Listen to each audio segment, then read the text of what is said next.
Hello, I'm Justin, the founder of Shock Therapy.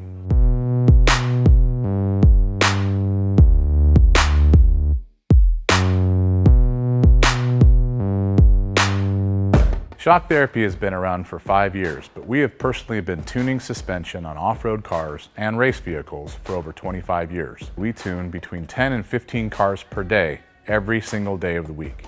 Our concentration is tuning shock systems and supplying components that improve the ride quality of your car in many ways. Not only do we work on the average UTV, but we also tune suspension for race teams and professional drivers.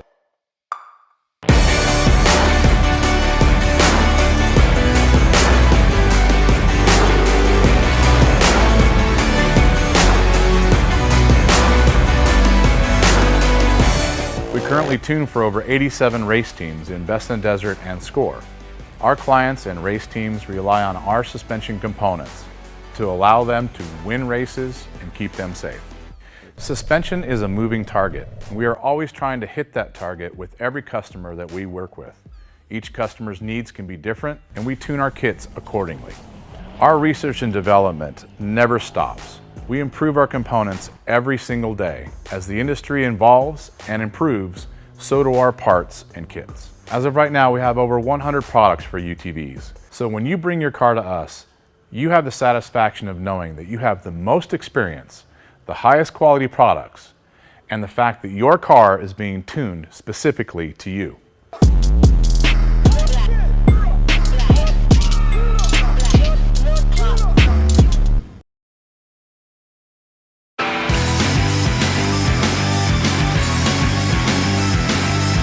Let's do this.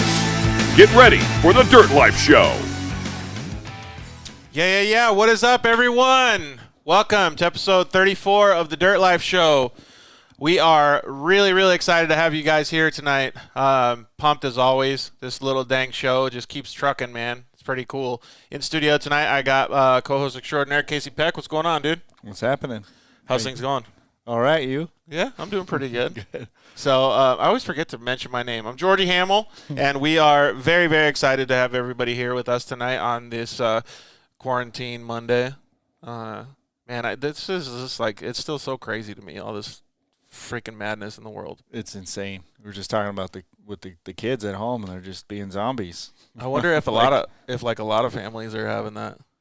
I don't know. It's like, come on, let's go for a bike ride or something, right? Yeah, get out and do something. But then people are looking at you. I know. Like, I went on a bike ride the other day, and people were looking at me like I was crazy. Yeah. But they were riding their bikes too. So it's like, I have a problem for riding my bike, but they don't. You know what I mean? Right. They're just looking like this. Yeah. Exactly. Don't sneeze over here. Right. So, so thank you, everybody, for joining us. We really appreciate it. The Dirt Life Show is always wanting more interaction from you guys. You guys are the lifeblood of the show, so always chime in. We got John chiming in. What's up, guys? What's up, John? How are you doing on Monday? So chime in. Comment on Facebook. Comment on YouTube. You can always watch us. If you're listening to us on the archives, you can watch us live on Monday nights at 6 p.m. Pacific time on our YouTube channel, The Dirt Life Show, and on Facebook at The Dirt Life Show. And you can always contact us anytime you want on our social media platforms. The Dirt Life Show on Instagram is the best way to do that. So hit us up and let us know what you think. We just did a live Instagram feed with the guys over at KMC Wheels, Ryan Edwards over there. That was pretty fun. It's cool to see what those companies are doing, like, in all this, you know. Mm-hmm. He was saying that, he was trying to get out and ride, but in California they shut down a bunch of riding areas and stuff. Like, you can't get in. So they just got a skid steer and went and built a mini bike track at his buddy's house. Did they? Yeah. So got to get creative sometimes, right? Yeah, so Scuba Steve Westfall, did you see him this week all bummed out? They've closed all the openings and landings to the lake, so you can't get your boat in and you can't. So what's he doing then? He's just like, I just want to go fishing. What's? I don't know. I think he's going insane. Is he able to go fishing at all then? Mm-mm. Oh. Can you just, like, swim out there and do it? Or like? I just thought about building. You said the guys went and built their own track. It's like maybe he could go build his own ramp. Yeah, throw some stuff into the pool or something. Dude, for real. So yeah, thank you everybody for joining us. We really appreciate it. You can always check us out on any of the archive networks like iTunes or Google Play, Stitcher, SoundCloud, all those places, and you can listen to us while you're driving down the street. So Well, before we talk about our subjects tonight, let's thank the sponsors. Thank you very much, obviously, to Zollinger Racing Products. Those guys have been awesome since we started the show. We still have this thing we got to talk about it at some point.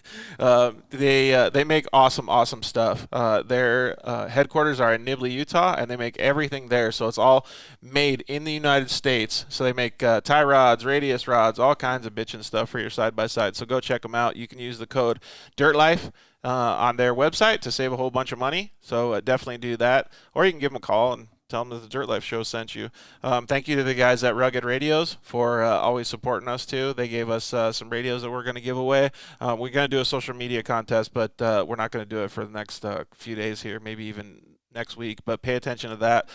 Use the code DIRTLIFE on the Rugged Radios website, and you can save a whole bunch of money there.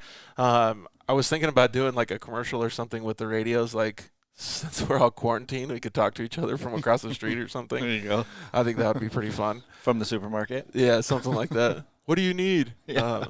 See how far those radios can go. The Rugged Radios guys are awesome, man. They make really good products. I saw a post that they had dirt bike stuff too. Oh yeah. So they have a little clip that you can put the radio on, and then you can talk to all the side by sides and stuff. Nice. Yeah. So I thought that would be pretty cool. So thank you to them. Thank you to the guys at Solderweld for always supporting us. Lance over there, he's got an awesome product. He's got the off-road repair kit. Pick one of those up. Those things are bitchin', man. They're like an emergency pack or first aid kit for your UTV or your Jeep, whatever, overlanding. We know Chris Ridgway does that in his van. Mm-hmm. So that's pretty cool. And thank you to the guys at Shock Therapy. Those guys always have our back. We did a bunch of Instagram live and video stuff with those guys. And if you want to save a bunch of money with them, use the code DIRTLIFE over there or tell them that the Dirt Life sent you. We've already sent over a whole bunch of people over there to get their suspension done, and they've been pretty stoked. We're going to do something with them on April 22nd, installing the first kit of what's called IQS system on Fox shocks for a Yamaha YXZ. So we're going to videotape it, the customer dropping off his car. His name's Jeff Angel. He's got a really awesome Yamaha YXZ that I can't wait to see what that thing is. So he'll have a button that he can control the stiffness of the shocks. Nice. Yeah, so it'll be pretty cool, man. So I can't wait to get the content and release that. So that'll be pretty sweet, man. So thank you to all our sponsors. Again, thank you very much to all you guys for chiming in and watching the show. We love you guys very much and always want you guys to interact with us as much as possible, too. We have our YouTube. It's been growing a little bit, so definitely get on there, too. I know you guys like the Facebook stuff because it's easy, but definitely check out the YouTube channel, too. And there's always archives on YouTube as well. So a couple things that I want to talk about, Casey, first of all, was your hair's looking pretty nice, dude, but I haven't been able to get a haircut yet. It's funny you say that. I was expecting you to say, what is up with your shirt? And I was going to say, I'm trying to take attention away from my free haircut. Oh, really? Yeah. Actually, Ray's wife, Kristen Penske, did it for me. Really? And I was like, high five. Maybe you shouldn't have told me that because now I'm going to be bugging Ray and Kristen to get that. Yep. Dude. Yeah, so getting a haircut these days is not easy. It's not. And I was thinking about shaving my head, and I was like, man, I don't really want the top shaved, so I don't know what to do. You can always just start over at least. Yeah, I guess. At least it's not a girl haircut. Right. So right. What are the girls doing? Like fixing the garden. Just till it all up, start over. It's at least we have that. What are the girls doing luxury. in your family then? They're not. They're just letting it go. Yeah. I guess that's all right though. So you guys should chime in and tell us what you guys are doing with for haircuts and stuff. So how do we do a Zoom? Since that's the new thing, right? Yeah, it's actually pretty smart. A Zoom haircut? I don't think anybody knew Zoom until they had to use it. We actually use it a lot for the past few years. All right, well, maybe us out of the computer world. Yeah. Anyways, yeah. How can we get some professional to do Zoom and like mirror? I don't know. There has to be a way to do it. Yeah, somehow. a Zoom haircut. Yeah. I would be down to try it. Jeff is. Jeff Angel, just the guy that we were talking about for the YXZ, he just chimed in and said, hair salons are still open. Hey, I don't know, dude. There's a lot of them that are closed down here by us. So we can't get our grooming on, man. I don't know what to do. Yeah, all the barbershops said it was like 2 weeks ago. There was like one last day, and everybody I knew was like, I got to go today, otherwise I'm not doing it. Oh, I didn't even get the memo for that. And it was too late for me. I'm like, whatever. I can't do it. Dude, by the way, I do like your shirt, though. No, thanks. Looks nice. Lacrecia just chimed in. Hi, Lacrecia. It's good to see you guys all chiming in right now. So the main topic that I wanted to talk about today was something that I saw online, and a few people brought it up. I think Joey D from Four Wheel Parts brought it up, and a few other people too. And I wanted to ask one of the guys that's going to call in tonight, Brett Carpenter, and see what he said too. But you know what ROI is, return on investment, right? Mm-hmm. So since a lot of people aren't racing or doing what they would normally do, maybe it's freestyle motocross, or whether it's racing supercross or side-by-sides or monster trucks, I don't know, whatever it is, nobody can do any of that. So what are they doing to give back to their sponsors and stuff like that? Like, do you know anybody in the RC world that's coming up with creative ideas to give back? Yeah, absolutely. So Adam Drake is, I mean, he's one of the big names in that industry anyways, and probably one of the most guy that gives it back, and right. he's all over it right now, and I think people are starting to figure it out and take a look at what he's doing and do it themselves. And he's always been what's some of the stuff that he's doing? He's a humble guy, and he's always been, like I said, one to give back and show everybody. He doesn't have any there's no secrets, right?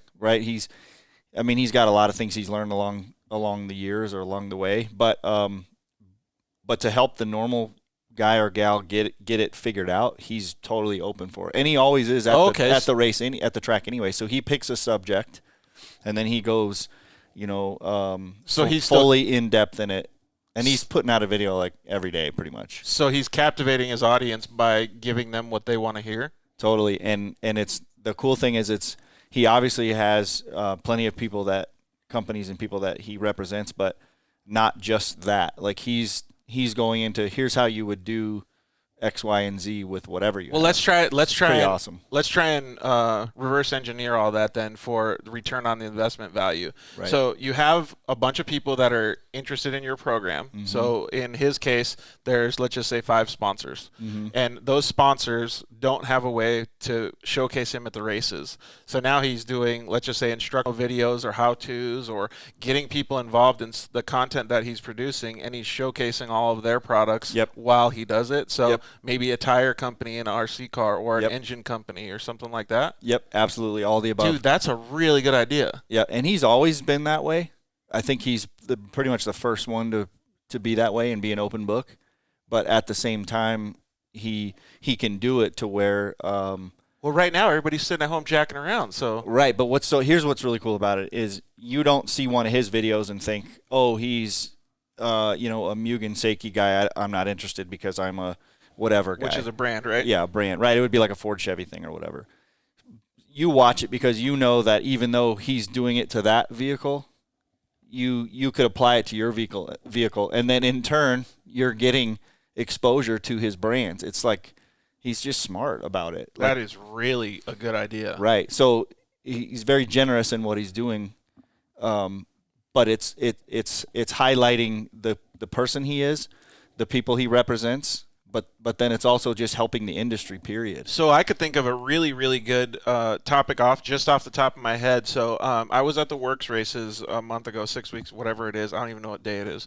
But Day. So, yeah, exactly. Day. That thing that you were talking about. Yeah. So instead of having days of the week, it's just called Day. Just Day.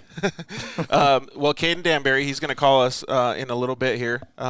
He is a side-by-side racer, young kid, and he lost his motor at the last race. So him and his family are going to have to obviously repair the car. I don't know if they've already done this, but let's just say that he still hasn't repaired it or fixed it, or he needs to do some more prep. He should just film the whole thing and then post it online. Right. Maybe do some, little cuts and stuff here and there.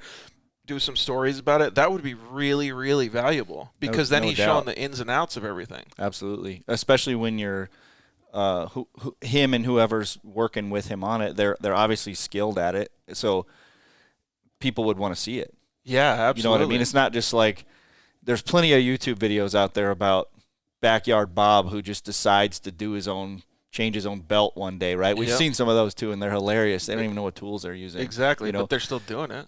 Right, but then these guys, because they're actually walking the walk at the racetrack, like they're actually racing, they're doing something maybe a little more advanced than the regular weekend warrior guy. You know what's cool about that though? Like, okay, so let's just say we use that same Bob or we'll use Caden as an example, and we'll keep on that same subject. So let's just say Caden has 20 competitors, right? Right. And they're all his enemies on the track. Right.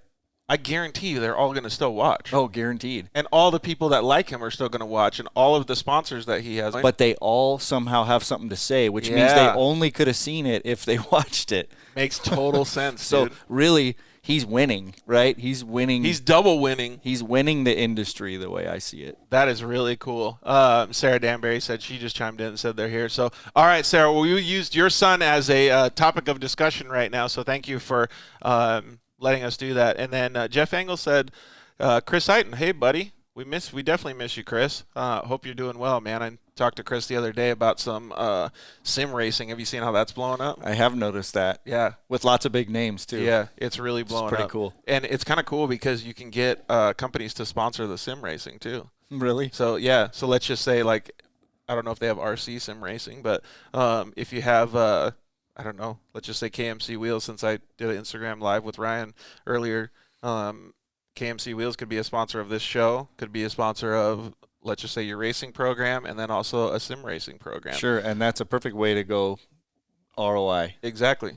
Even though it's in a virtual sense or world, we'll call it. Honestly, more people It's show still- up to that. Than they I do think you're probably right. Yeah. And plus, you can see it the whole time, right? Like, you can watch the whole video, and if you're desert racing per se, like, you get to see cars just pass by. Mm-hmm. You know what I mean? Like, it's not like short course where you can watch the track. Sure. And stuff. Can I be the virtual promoter? Yeah. Get all the money. So there are virtual put on promoters the that races and put on the they're making, advertising. I don't know how you'd make money at that though. There's gotta Yeah, there's got to be a way. So there's all kinds of creative stuff that you can do, and we'll ask Brett Carpenter when he comes on and see what he has to say. But I think the kids would be the best people to answer these questions or to come up with the fresh ideas because, well, as adults, we're all stale, right? But they would come up with some really, really fun ways to be interactive. And it doesn't just have to be with your racing program. Right. Like the other day, I just posted some things on my Instagram story of a Gila monster that decided to come over here. And there was so many people that chimed in that were wondering what it was if they didn't know it, or they're like, oh, they do this and they do that. And people were going crazy because he scaled the wall at my house. I know, that was gnarly. It was so crazy. I've never seen him do it. But so people were going nuts for just that. And what it does is it makes people understand that the person that's the race car driver is just a real dude. You know what I mean? That's exactly what I was just going to say, is that most people just want to see a human being a human, right? It takes it to the level, even though you're a superstar in your own right, whatever that field is.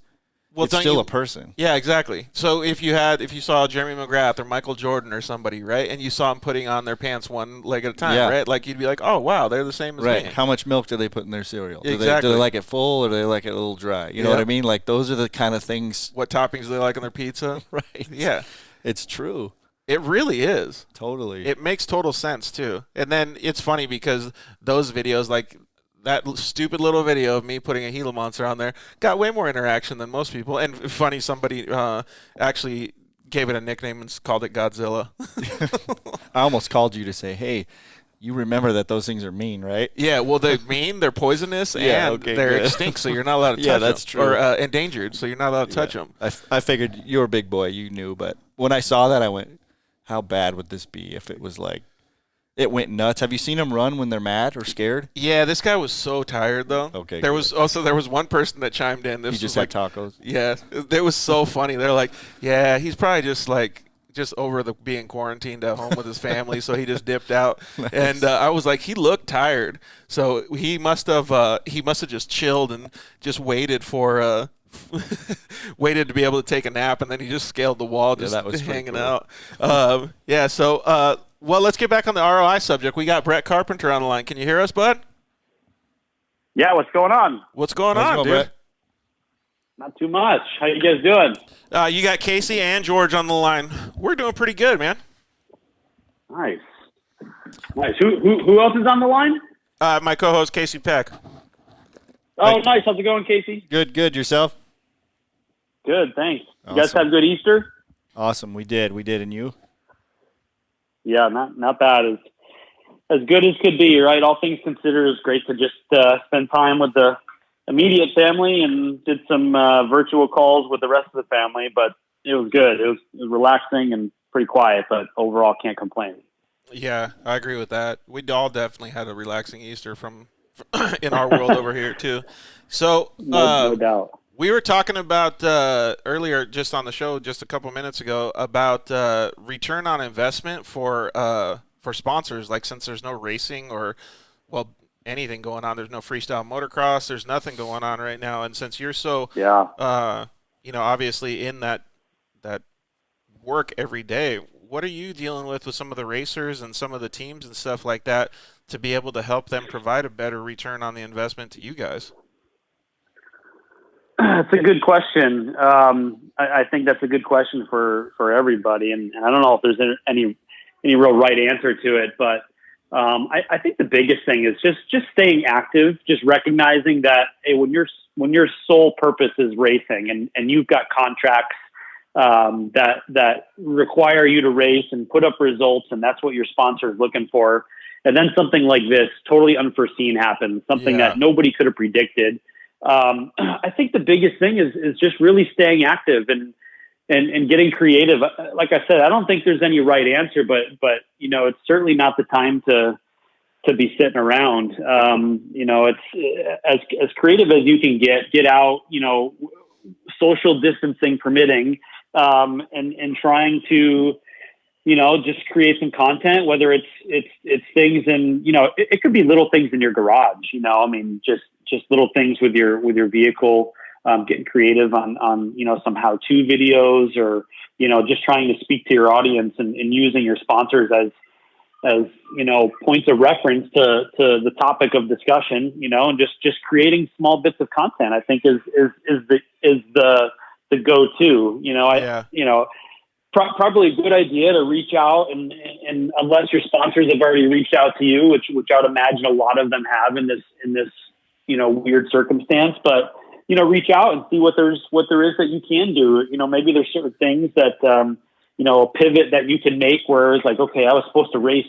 X, Y, and Z, and now obviously that's not happening. But reach out and just communicate with your sponsors and let them know that you're available. And there may be certain things they'd like for you to do, and it all goes back to, like we talked about the first time I was on your show, just a little bit of communication can go a long way. So 100%. Recognizing a really bizarre scenario, and working with your sponsor much closer to see what you can do to fill the void, So there's a couple things that I got from that was like, the first thing reminded me of something that you said on the show a while ago. So, and anybody that hasn't looked at that show, go back in our archives. I think it was show 2 or 3, and check out Brett's show, because it was really, really good when he worked for Rigid.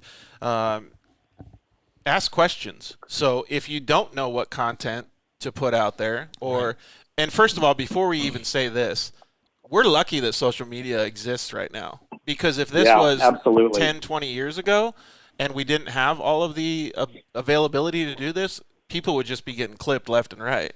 Like, there's just no way. There's just no way. So that is really, really positive for especially the kids nowadays too. And so what I was going to say is ask questions. So if you have 5 sponsors, call all of them, set up a time to have a 5-minute call with them and say, what can I do to help you guys right now? I can promise you that all of these companies have already had a meeting about what they're going to do to either promote or cut. Right. So once you know those two things, you want to be on the promote talk. So you want to go out there and make sure that you're doing whatever you can do to be a good person for the companies. And like Brett said, it's cool to see, a number of people being creative, because it just shows their dedication and their, their thankfulness to be sponsored or to be part of an organization, if they're going that extra mile. Yeah. You bring up a really good point though, because, there's going to be a time where, I'm not saying myself in general, but like just sponsors across the board at some point this year are going to have to look back and evaluate, right? Like, again, this is a time that nobody could have predicted. Right. And and because of that, sorry, my little guy. Your coworker. Because of that, my intern just started in. Intern. But there's going to be a time where sponsors look at their rosters and their spreadsheets and their charts and all of these things that they use to track and measure the return on all of their investments. And they're going to look at the things and see who went the extra mile during a tough time, to see who went to bat for them during a tough time. And the reality is not everybody is will have done that. And that's safe to say. Another point I wanted to make was, Joey D has a great thread that he posts in his UTV Facebook page every Sunday. That's what triggered the this most discussion. The most recent one was this exact topic, and there's some really, really valuable information in there. It's not a long read, but I'd recommend everybody join that group and go check that thread out because it's spot on. It's just a reality that you gotta stay creative. You gotta stay relevant. You gotta just put in a little bit of effort during a tough time like this to be able to maintain those sponsors and those relationships. Because at the end of the day, the racer has to answer to the sponsor as much as they may not like that. Yeah, just like an employee would have to answer their boss. Yeah, right. And that's we're all buds. It's a big family, but really, at the end of the day, it's still a business. And when something this severe, takes place, you got to look and see who went to bat for you, Absolutely. I agree 100%. No doubt. That's a good transition. We had a comment come in that said he's rocking the neighbor's floatable or the good old cereal bowl. The Floby. Oh, Floby. Yeah. That's the vacuum for the thing. haircuts. Yeah. So one of the things that's a good transition for us to start talking about somebody that does a good job in her sponsorship and her program is Lacrecia. She's going to be our featured guest tonight, and that's one of the reasons that we wanted to have you call in is because, first of all, everybody loves the Rockstar Customz team. They're awesome. Yep, Lacrecia is awesome. I'm glad that they're on the show. I know they just went out and raced the Mint 400 not too long ago and had a solid finish. They, I believe they were in the unlimited class, if I remember correctly, but they're just such a solid family. They obviously been through a lot, and it's great to have Lacrecia and her family, her husband and everybody that's a part of that team, her son. They have them representing Polaris is a great thing, and we truly feel that they are part of the family. And it's great to still see them racing despite what they went through, the challenges. I'm sure she'll get into that, but to see them still out there racing and I mean, she's smile on her face all the time. Doesn't seem like much phases them. They just keep on trucking, and it's so great to see. Such hard workers. Yeah. When she told us that, all that stuff happened and we saw that, they could use whatever help they could, we were able to give them a lot of stuff from our shop, and her and Trevor and Eric came down and picked up a whole bunch of fabrication tools and just different things like that to get back on track. So that was really, really cool. Yep. And you know what, like stuff like that, and we'll get into what you guys did as well, but stuff like that, it's not just to help them. Like it helps us too. Like when they left, I felt like we were really doing something good. You know what I mean? Because we're putting them back on the right track. And I was telling Casey a funny story too. Trevor got to come over and ride my little CRF 110 mini bike, and he just like fell in love with it. He's like, "Yeah, sweet." They're just good people all around, and it's just good to see them still out there racing, and they've been around for a long time. They are truly some of the OGs of UTV racing, and it's awesome to see. 100%. And you guys were really cool as well and instrumental in their program to get back to the Mint 400 because you and Polaris went over to their house and dropped off a car for them, which I thought was amazing, man. That was really, really cool to see them have that opportunity to get back out there. Yeah, that was a cool deal. I was fortunate enough to just be the guy that got to drop it off and go meet with them over in Havasu. That was really rewarding for me. But I mean, she's been a part of Polaris for a lot longer than I have. So those conversations started a while back, and once I came on board, they brought me up to speed and what was going on, and that was a no-brainer to jump in and help those folks over there in Havasu. Just, they've been around forever. They've been through a lot. They've been a part of the Polaris family for as long as I think anybody can remember. Their liveries and their scheme is so recognizable when you see it. Their chase trucks, everything. And, AZ West had a lot to do with that as well. They certainly helped us out and delivered that unit over there. And so that was great to have them on board. And I know they've been a supporter of Lacrecia's program for a long time. So yeah, it was a great effort. It was just, they would do the same for any of their industry friends and family as well. And so, it's fun to do that stuff. It's great to be a part of it. And she certainly deserved it. Yeah, 100%. Well, I think it's cool that you guys did that. And that goes back to what you just mentioned, Case. Like, everybody has to do their part, right, to come out on the positive end of things after all this stuff is going on. Because had she not been so forward-thinking in her program up to leading through those years, then that probably would have never happened, Like, if she was, quote-unquote, slacking off, then it would have probably just been easy to skip over that, but she wasn't. She was doing a good job, so Polaris took note and helped her out. Yep. Well, that's cool, man. Like, I think that's bitching that you guys did all that stuff. What's on the roster for the rest of the week for you? Oh man, we're just grinding. It's obviously we're looking forward to getting racing again like everybody else, but there's just things that we got to do in the meantime until we can get there. But just doing what we can. It's a time of creativity and I think content is obviously a big focal point for everybody. So we're just doing our part, and we have some big projects on the horizon we're working on, and it's just take advantage of the time, and even on a personal level, it's we're not traveling as much. I'm able to spend time with my family, and I think that everybody is in the same boat there. That that's a good problem to have, where you're not traveling. Obviously, everybody that's involved in racing, and we all love to be out on the road and love to be at the races, but it's still it's a time right now where you get the extra time with your family, and that's a great thing. So just hanging in there, man.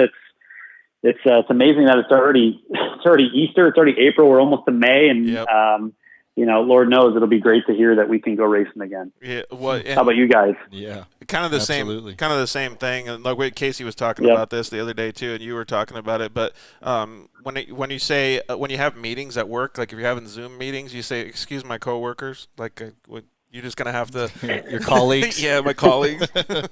Yeah. No, trust me, the kids like having dad home a lot more. But it's certainly a challenge to navigate when you got a 2-year-old and a 6-year-old that want to spend as much time with you as possible. So that's just part of the deal. Everybody's dealing with it. It's funny to jump on a conference call or something, and then whether you're with just your colleagues or executives or whoever it is right now, everybody's going through it, which is kind of funny. It's you can hear kids screaming, and it's kind of like that. I don't know what he was, a British, like a senator or something like that. There was a while back that viral video where some guy and his kid came in. He was on like a global conference call or something, and kids come in behind him. It's very, very similar situation. But everybody's going through it. It's just part of the deal. We'll get by.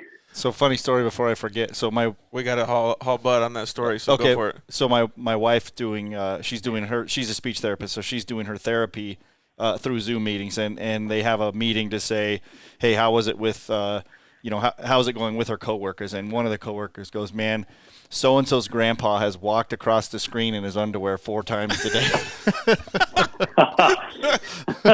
So here they are. They're trying to do their thing, and Grandpa's doing his thing. He's not paying attention. Too funny. Yep. Too funny. I'm sure we're not the only one. That's fabulous. Yeah.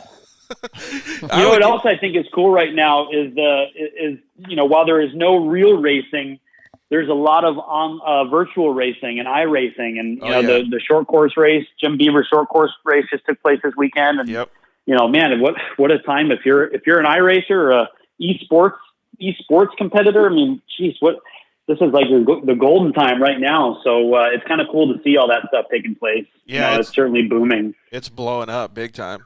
And yeah. So we talked about return on the investment for Zoom. Maybe some of these racers should just have Grandpa walk across the screen and then just get a viral video going. Totally. There you go. Just have him be on wearing something sponsor specific. Yeah, right. Perfect. Yeah. All right. Got to get creative, right? Well, we got Caden Danbury. He's going to call us in just a little bit here, so we'll let you go, Brett. Thank you so much for calling in, man. Miss you and the family. Of course. Hope you guys keep it safe up there. Yeah, thanks. You too, guys. Yeah, we'll talk again soon. Thanks for having me on. All right, brother. Take care, Brett. Thanks. We'll see you. Bye. Yeah, that's really, really actually like a good point, though, is no matter what you're doing, even if it's the grandpa or whatever. Sorry, I think we missed your call, Caden, so feel free to give us a buzz back when you get a chance. Even if it is the grandpa walking across the screen, like it's still something. Yeah, it's still something cool that they can put out on social media, just to get attention and stuff like that. Right. Okay. Are you there, Caden? Yeah, I'm here. What's going on, dude? Nothing much. Just living the quarantine life. Living the quarantine life? Nice. Yeah. How's things going over there, man? Everything's going great here. It's just been rainy and stopped raining, so be able to get back on pit bikes and ride razors, so I'm ready. Right on. Well, yeah, our Easters went pretty good, man. We were pretty chill over here. We just had Brett Carpenter on the phone, and he was saying, it was pretty cool to have a nice Easter with his family. So did you have fun with your family, too? Yeah, we had fun with my family. We had a fun time, and then, yeah, it was a great Easter. I was loving it. Did you guys do a Easter egg hunt? Yeah, we did an Easter egg hunt at my house. It was pretty fun. Yeah, that's in the backyard. Cool. Did Remy get more Easter eggs than you, or did you get more Easter eggs than her? I ended up getting more, surprisingly. Usually, I don't. Oh, usually she beats you? Yeah, usually she beats me. I ended up getting more money than her, though, in the eggs. Ooh, sweet. Right. Well, that's all money that's going back into the race program, so you got lucky there.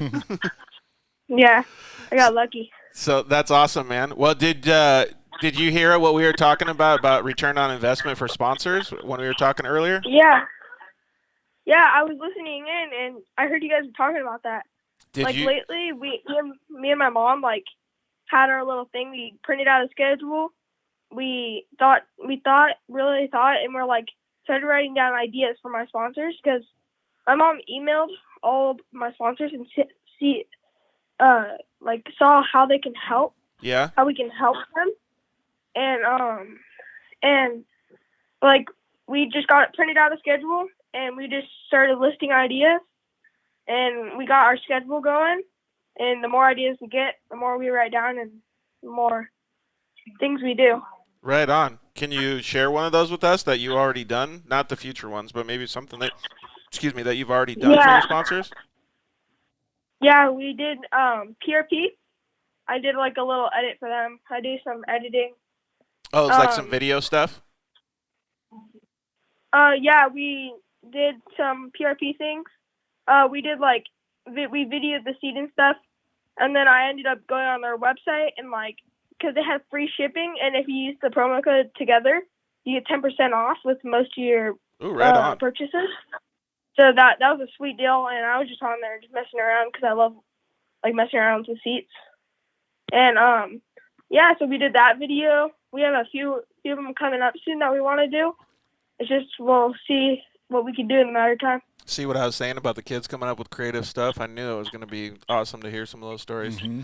Yep. Good job, dude. We'll keep up the good work. Hey, so we have our featured guest tonight is Lacrecia Beurrier. She said hi to you, too. She said, hey, Caden. Yeah, I know her pretty well. Oh, do you? Have you interacted with her a lot at the races? A few, 5 years ago, I met her at the Sand Sport Show, and we kind of, stayed in touch from then. Oh, and cool. I've always liked her car, Black Betty. That thing looks sweet. Yeah. But when we heard about that fire, our family was so bummed, man. We were like, that sucks, but she's going to, I want to see what the new one's going to look like. Pretty interested in seeing what that one. It's really cool to see them get the opportunity to get a new race car going and stuff, don't you think? Yeah. That's what Yeah, we it's were. really cool. That's what we were telling Brett Carpenter that was awesome that Polaris did that for him. Yeah, Polaris is so nice to everyone. Yeah. Crazy. They take care of who takes care of them, right? Just like we're talking about return on investment. Yep. So, Yep. what kind of stories? Do you have any stories about interacting with Lacrecia or seeing anything that she's posted online that you liked? Honestly, not off the top of my head right now. I don't. I'm just really curious about that car. Yeah, to see like what the new car is going to be like. Yeah, that's how I always am with like a few things, because I like, for example, like Blake Wilkie, whenever he was building the bug, I would pop on there on his Yep. Instagram and YouTube, see how that thing's doing. So that's what I'm gonna start doing that third car. Oh, I'm ready. so we got one user chiming in right now, Alfonso, and he said, "Any pit bike tips, Caden?" So he's asking you if you got any pit bike tips because he just got a CRF 110. I honestly, don't ask me. I injured my toe. I'm not good at riding at all. I about broke my pinky because I hit the play set, and that's why I don't buy new plastic. You don't trust me with a brand new 110. So I I got a bunch of things from that story. So I figured Mom and Dad let him ride in the backyard, and he hit a place. That's what I was It's like, picturing. yeah. So this quarantine life is really hitting him hard, man. Yeah, it is. It's got a Yeah, track going around. I have more videos in mind with the pit bikes, so that's going to be interesting. There you go. So just try to avoid the swing set, bud. Yeah. That's awesome. Well, how's your family doing? Are you having to help them with work and stuff too? Is your mom working from home? Yeah, she's working from home. I just been doing homeschool stuff. Just dealing with that. It's different. It's very different from school. It's like, I don't know. It's a whole different deal that I have to deal with. Do you think It's pretty cool that I like it. Yeah, I was going to say, do you think it's going to make it so that in the future you can work a little bit better? So like when you get a job or at the races, you can just like shift gears real quick and do something different? Yeah, I really like this. I've been wanting to do this for a while. Today I actually am really excited. I made my own schedule because I can make my own schedule for cool. it. So I made my own schedule today, and I did a few things, but yeah. That's cool, It'll man. be good for school. What about your sister? So you're probably helping Mom and Dad and Remy around the house too, right? Yeah, I'm helping them. We got a lot of rain, and a lot of the sandbox got washed away. So I feel like tomorrow I'm probably gonna fill up those sand spots and just help them out a little. There you go. See? So yeah, I think you should do an Instagram on that, man. Helping out your parents. I think I'm gonna do this. Yeah, do some episode 1 of helping the parents. Dude, there you go. There you go. All right, so Casey's going to take that same episode 1 and see if he can get his girls at home to help out too, help out Mom and Dad. Yeah, right. So we should start a whole new thing, a whole new challenge. There you go, helping out dude. the parents. Yeah, the episode 1 challenge. Help out the parents. Even though I didn't like the challenges, I think I might have to start one. There you go, dude. Yeah. Did you remember 8 months or something? They did a challenge after I got in my accident, and they did a challenge of who could blend up food and eat it. Yeah, I remember that challenge.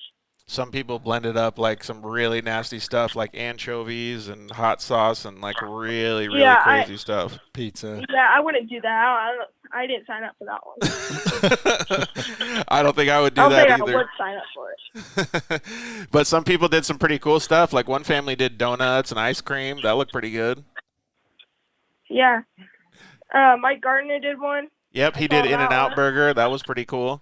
So, yeah, you can make up your own challenge helping the parents, dude. That's a good idea. Yeah. Well, we got to call Lacrecia right now and get her on the line. So thanks for calling in, bud. I really appreciate you taking the time with us. Thanks for having me. I'm really excited. I was really stoked that you guys brought me in. Yeah, I'm stoked, dude. Well, if you come up with any ideas that you can help your sponsors and they involve the Dirt Life, let me know.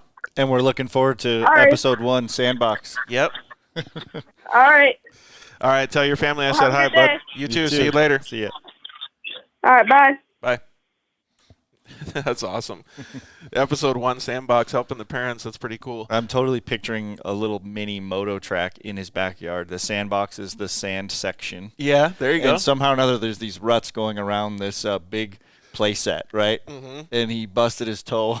That's what I'm picturing. I don't know if your vision is the same as mine. So he could have like those enduro cross tracks, but in the backyard. Is that what you're saying? That's what I'm saying. That's what I'm picturing. I like wonder maybe in that sand thing, there's some fake alligators, and he jumps the pit and stuff. Like a blow-up alligator from the pool. Put that in there. Perfect. Dude, Red Bull does some stuff like that with their mountain bike guys. They do. They're insane. So that's such a good idea. Well, hopefully somebody will take these good ideas that we're throwing out there tonight and make up their own videos. All right, we're going to take a quick commercial break, and we will be right back with Lacrecia Beurrier.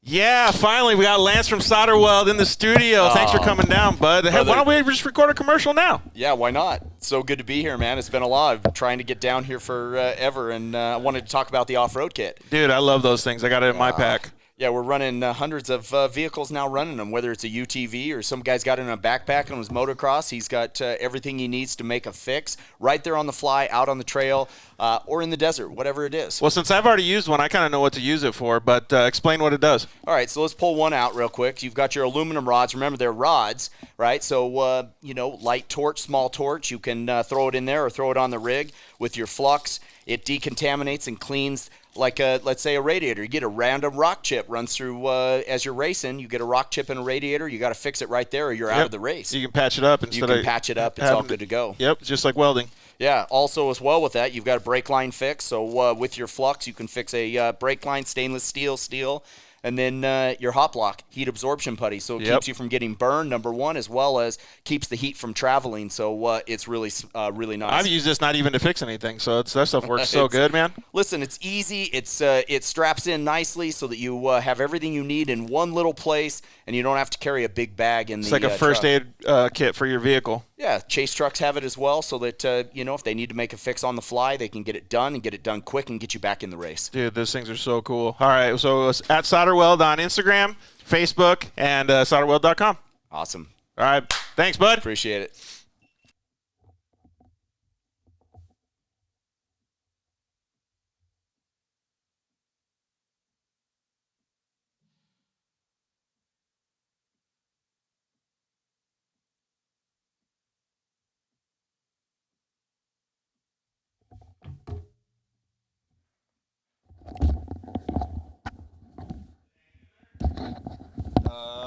Can't tell.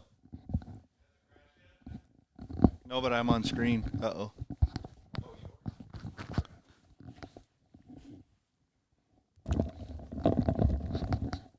Sorry, guys. We'll let the rest of the commercials play real quick.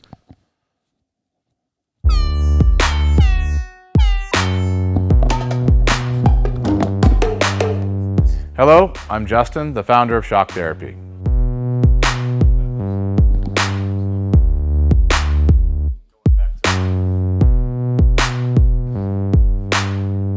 Shock Therapy has been around for 5 years, but we have personally been tuning suspension on off-road cars and race vehicles for over 25 years. We tune between 10 and 15 cars per day, every single day of the week. Our concentration is tuning shock systems and supplying components that improve the ride quality of your car in many ways. Not only do we work on the average UTV, but we also tune suspension for race teams and professional drivers.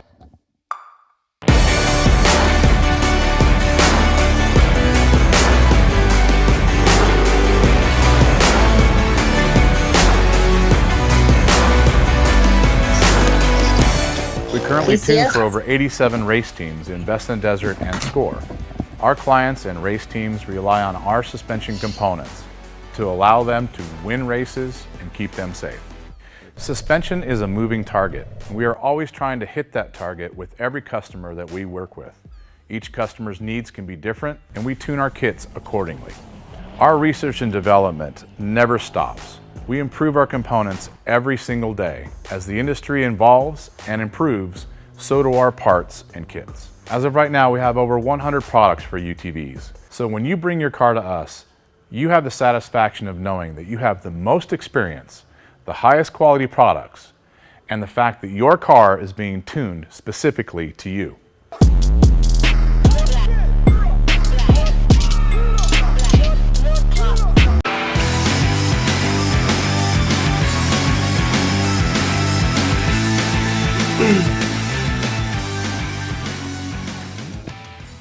All right, we are back with our featured guest tonight, and her co-host in her house, Lacrecia Beurrier and Trevor.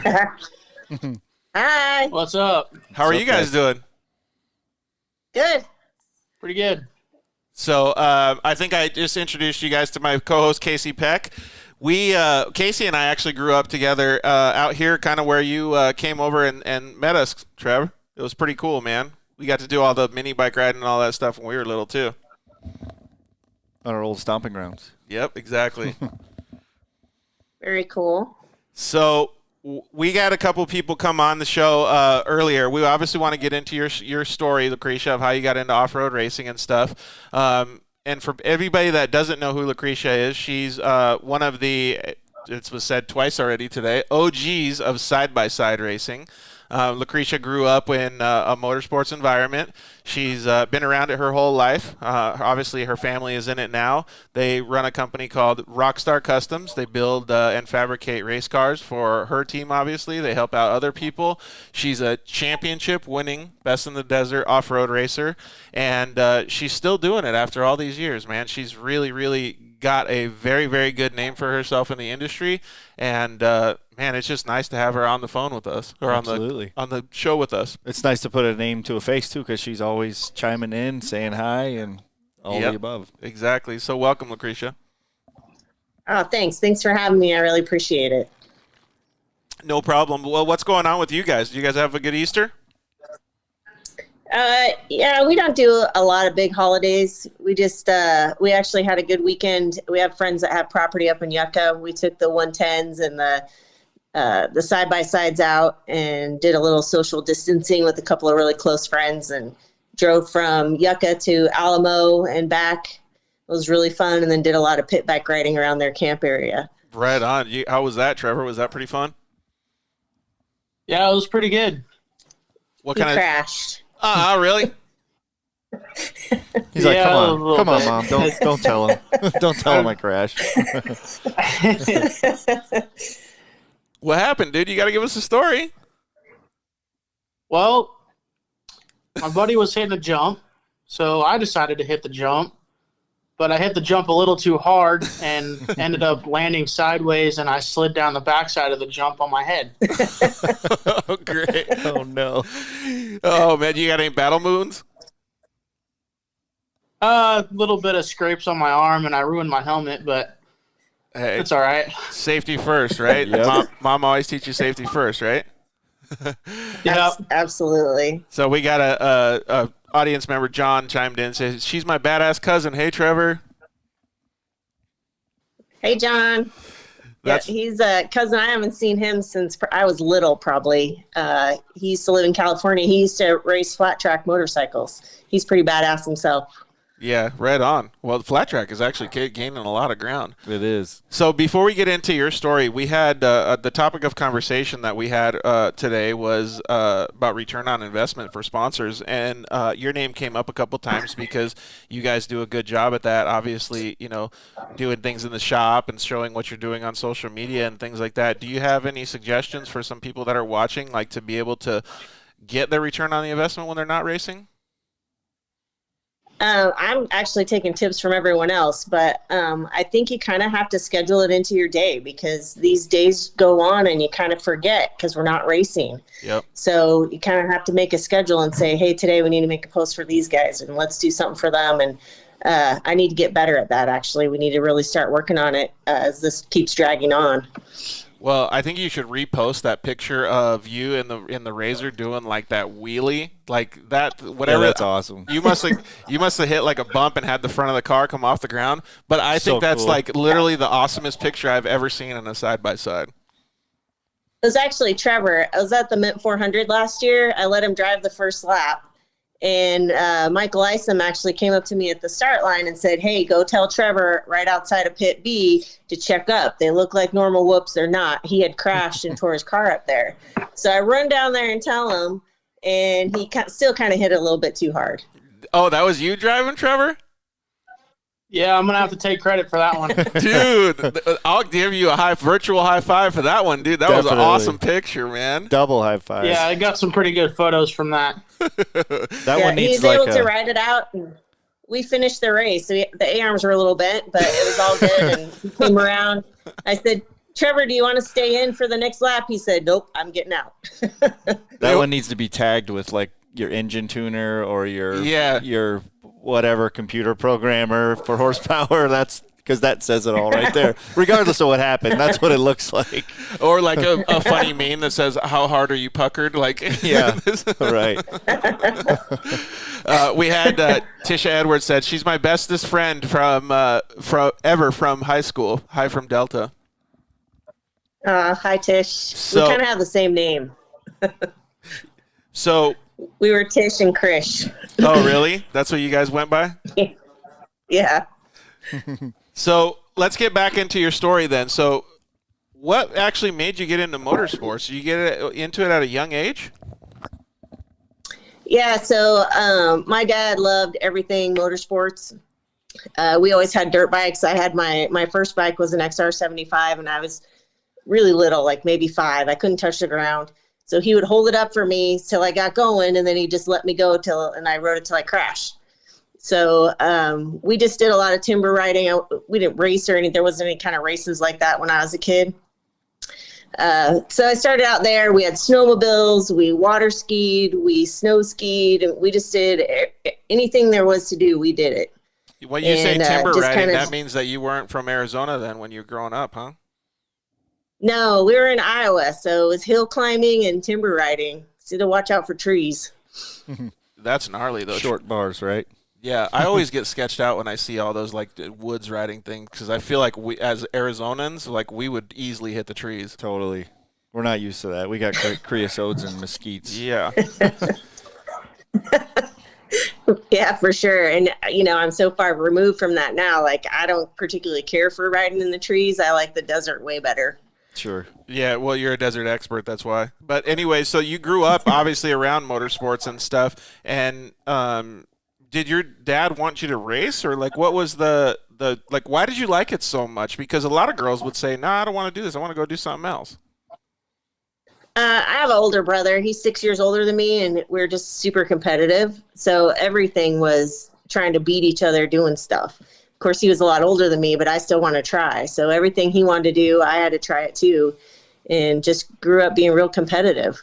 That kind of sounds like the way that we grew up. Like whether our sisters wanted to do it or not, we were always like the brothers all together, like wanting to beat each other all the time too. Right, that little song's playing in my head. Anything you can do, I can do. Yeah, better. exactly. That's what's playing in my head right now. Well, so when did you decide that you wanted to like get a little bit more serious about it? Or actually, you know what? Let's backtrack because we always give people this question. Like, did your dad, was he like one of those ones like if you can't start it, you can't ride it kind of guy, or you got to work on it yourself? Pretty much. You had to be able to start it. I learned how to kickstart stuff early on, and my snowmobile was a pull start. You had to be able to pull it.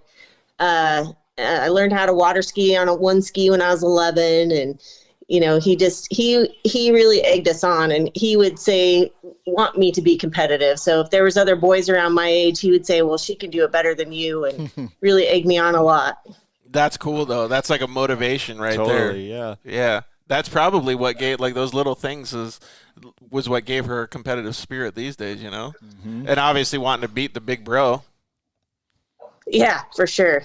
So does your big bro still hang out or no? He lives in Colorado, so I don't get to see him very often. He's come out to the Mid 400 a couple times. My sister's been out a few times. It's just hard for me to interact with them at races because we're so busy doing other stuff. Yeah. So it's actually more fun for them. They watch it online, watch the dots, and call each other, and they enjoy that better, and then they come out and visit later. Yeah, exactly. Well, Mike Pascarilla just said an awesome family. Well, so speaking of family then, so how many siblings did you grow up with? Because that's another, obviously, if you're that competitive. My older brother and my older sister, so I was the baby, so I was kind of spoiled, I guess. Well, that's what probably gave you the competitive spirit, though. You always want to beat the bigger guys, right? Right. You got to keep up or be better, so. Yeah, exactly. That's awesome, though. And then Dad was obviously giving you all the tools to be able to do that. Did he, work with them as well? Like you guys all rode together and played together and stuff? Yep, we all rode together. We all had our own bikes. We all had our own snowmobiles. We went on a camping vacation trip every year for a couple weeks. One summer, my dad was working close to the lake that we used to go to, so we lived at the lake during the summer. We'd go home for a couple days during the week to mow the yard, and otherwise we just lived at the lake. So we camped outside and went water skiing every day. It was a pretty great summer. Dang, that is pretty cool. Sounds like it. Yeah. Well, did you ever ride dirt bikes then? Because obviously Trevor likes dirt bikes, but where did XR75. Everybody rode XR75. I know, she didn't say PW50. I'm a little bummed out. Did you have a PW50? Yeah, I did.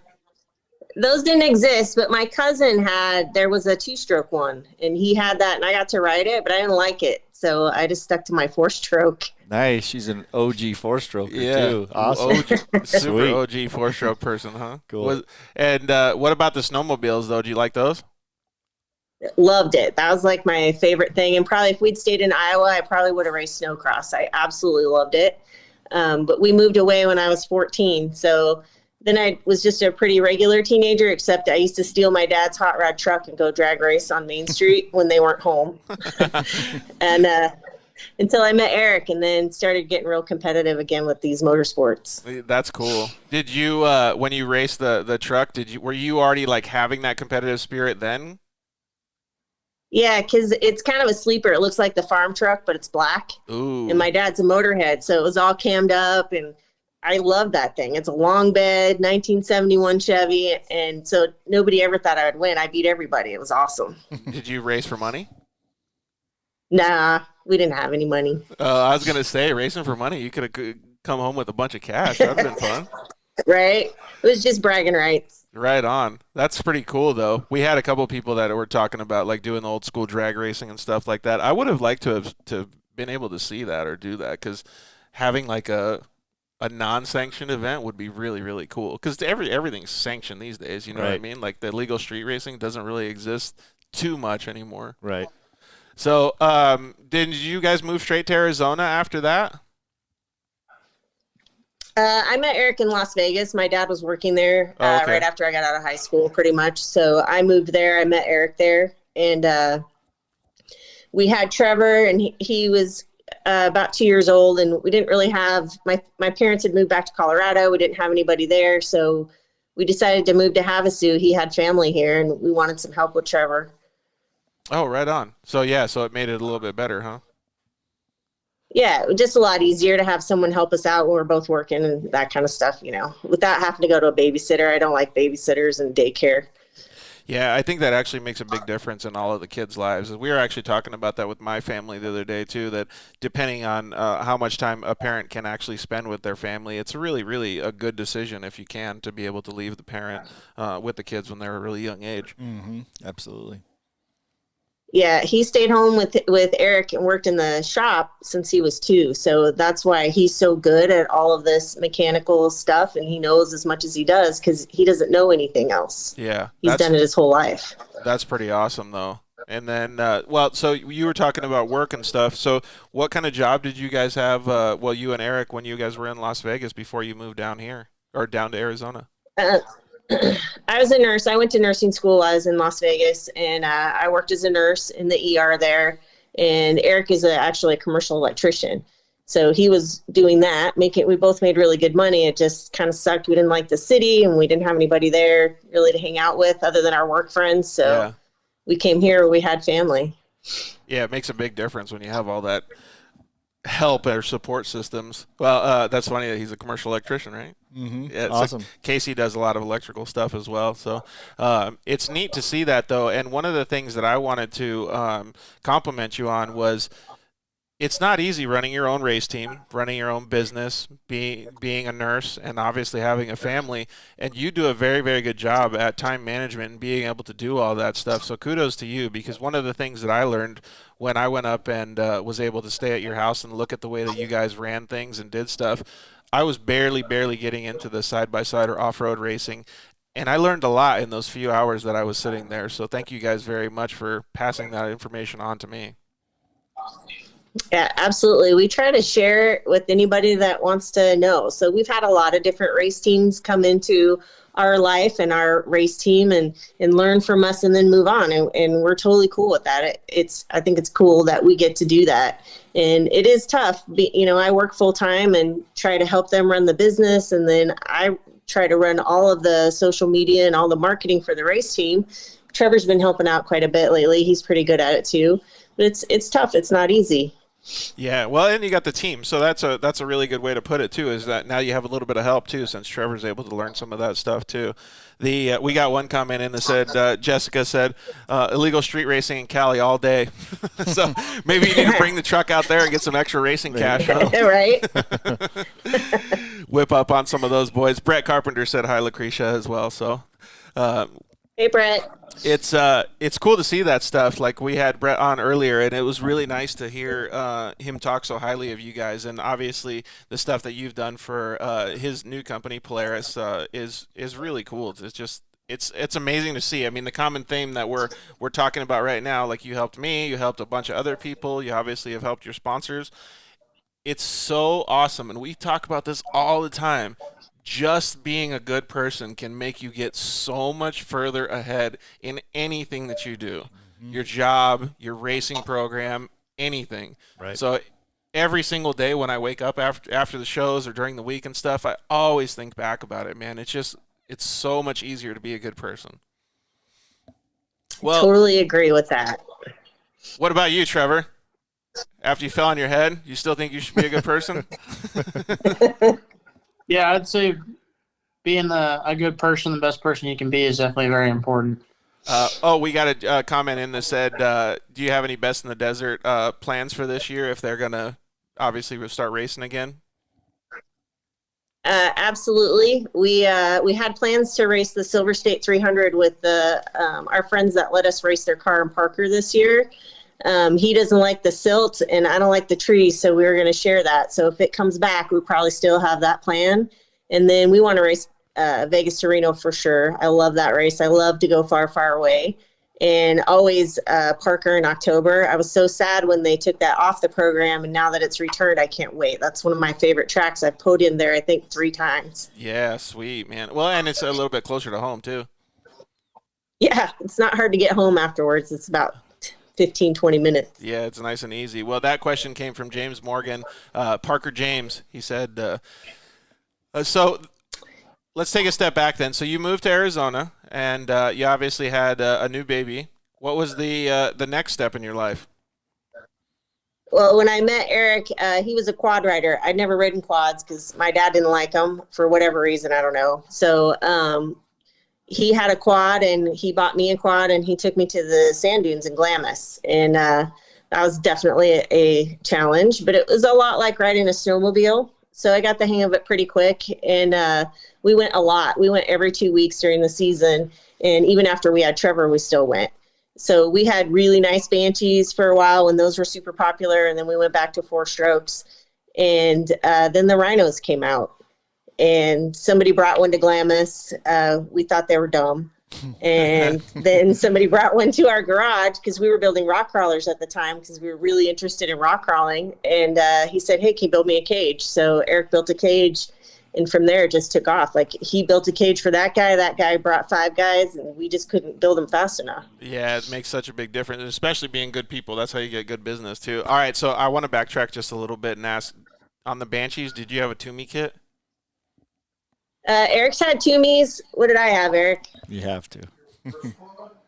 The Banshee. I don't remember what I had. Pro Circuit, I think. Toomey kits and FMF. Yeah, I had Pro Circuit. Eric had Toomeys, but mine was all custom painted with cheetah flames and candy apple red and orange. And Eric had our motors were all blueprinted and balanced, and they were super fast. I had the first 12-inch billet wheels on mine with these giant haulers. It was a rocket. Dude, I could only Sounds imagine. like it. Yeah. So, like, we grew up in that same kind of era, a little bit later than you guys, but my mom also had a Banshee as well. And I remember just, like, nowadays, like, you get, obviously I don't know what's the hot ticket for exhaust for the Polaris Razors right now, but for the Yamahas, it's a Graves exhaust, and I remember being like, a Toomey? What is that? And then they like tell me it was the baddest thing ever for the Banshees, and I was like, oh, dang. So for me, that was something that was so memorable I'll never forget. Yeah. Toomey kit. It's funny. They definitely have a distinct sound, and they really, really do sound awesome. They do. I don't know why I didn't have them on mine. We just chose Pro Circuit. Because you wanted to be different. They were pretty awesome. You wanted to be different. Yeah, I like to be different. My quad was definitely different. And so I was the only girl riding with all these men because I had to be competitive. So when someone tried to take my spot, I ride right behind Eric, and he's the leader. So then I have to fight and get my spot back. So I learned how to ride pretty quick. Get all competitive with all the guys in the dunes. Of course. That's awesome. Okay, so you were riding quads and doing all that stuff, and like you said, you got into the side-by-side thing then. Was this around 06 or something, maybe? Yep, exactly. 06, we started building cages, and just prior to that, we were really into rock crawling because Havasu has some of the best rock crawling around, Havasu and Parker area. And we were really, really good at it. Eric and I were good at spotting each other, and both of us were good at driving. And we were getting ready to build what was called then a Formula Toy because we liked that it was a driving class, not some of the buggies with all the rear steer and all that made it too easy. Mm-hmm. And we liked finesse. So we were going to do that. And then this side-by-side thing came about, and the rock crawling just kind of faded to the background, and it was all about side-by-sides. It was kind of crazy how quick it took off, though. I mean, well, I guess compared to how it is now, it's not a huge industry, but it took off quicker than most people would think. I mean, how many cages did you guys build in the first year? Do you remember? Hundreds. We couldn't keep up. We built hundreds of cages. It was just crazy. Is that when Rockstar Customz came to fruition? Yep. We actually stole that name from our friend that was a rock crawler, and he had Rockstar as his license plate because he was a rock crawler, and we just really liked it, and we asked him if we could steal it, and he let us, and it's been on us ever since. And it was before Rockstar, the energy drink. It didn't exist when we started our business, or at least we had never heard of it. Maybe you should get some money from them. Royalties. Yeah, there you go. Start getting paid a little bit. Right. Well, that's even super now, cool. When they tag Rockstar Racing, when Rockstar Energy tags Rockstar Racing, it tags me. So I don't say anything to them because I'm getting this huge publicity for nothing. Heck yeah. Dude, talk about return on your investment. Yeah. That's perfect. Lacrecia, when you guys started doing the cages, I'm just putting the pieces together. Were you guys you were doing a business with the rock crawlers, or was it just kind of you did them? He built them for other people. We built several, actually, mostly Samurais. That was kind of the thing here then because they were cheap to buy and easy. So we would put all Toyota running gear under them and build cages on them. And so how crazy is it? We did I'm sorry. Go ahead. Go ahead. I was just going to say how crazy was it where you were focusing on something that you guys were passionate about, obviously, and then out of nowhere, it's so cool how businesses and then you do just that have to pivot and go somewhere else. Yeah, and then you guys were like, hey, this is something. Right. And the thing is, the Samurai and rock crawling people in general, they're kind of junkyard builds mostly because you beat them up, right? Right. But the side-by-side thing was everyone wanted everything to be fancy and pretty and sparkly, and it was huge, and it was so different from what we were used to. Dude, speak of the devil, like I remember seeing a guy, there was two guys, but back then in like maybe 2010 or something, 2010, there was actually a Yamaha Rhino that I saw that literally had $100 bills all over the whole thing. So really? talk about shiny and pretty and money oriented.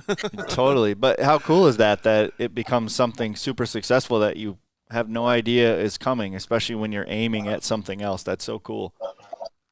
Right. It was really cool. We had people dropping $30,000 in the shop to bling out there. It was a Rhino. They have 25 horsepower. I love that. That's crazy. It's totally true. I remember it blowing up here. Probably not like it was there because you guys, you were kind of in the mecca of that rock crawling, but it got huge out here overnight, like you said. Yeah, it really did. It felt like it did. I think we were quite a bit further late to the game than what Lacrecia was, because let's just say it was 06. I don't think I got into it until right around 2009 or 2010, and that's when I got my first Rhino. So they had already been they had fuel injected when I got into it. So Dang, that's pretty cool. So was Eric having to turn out all these cars, and Trevor was just sitting there sucking on his pacifier watching Dad?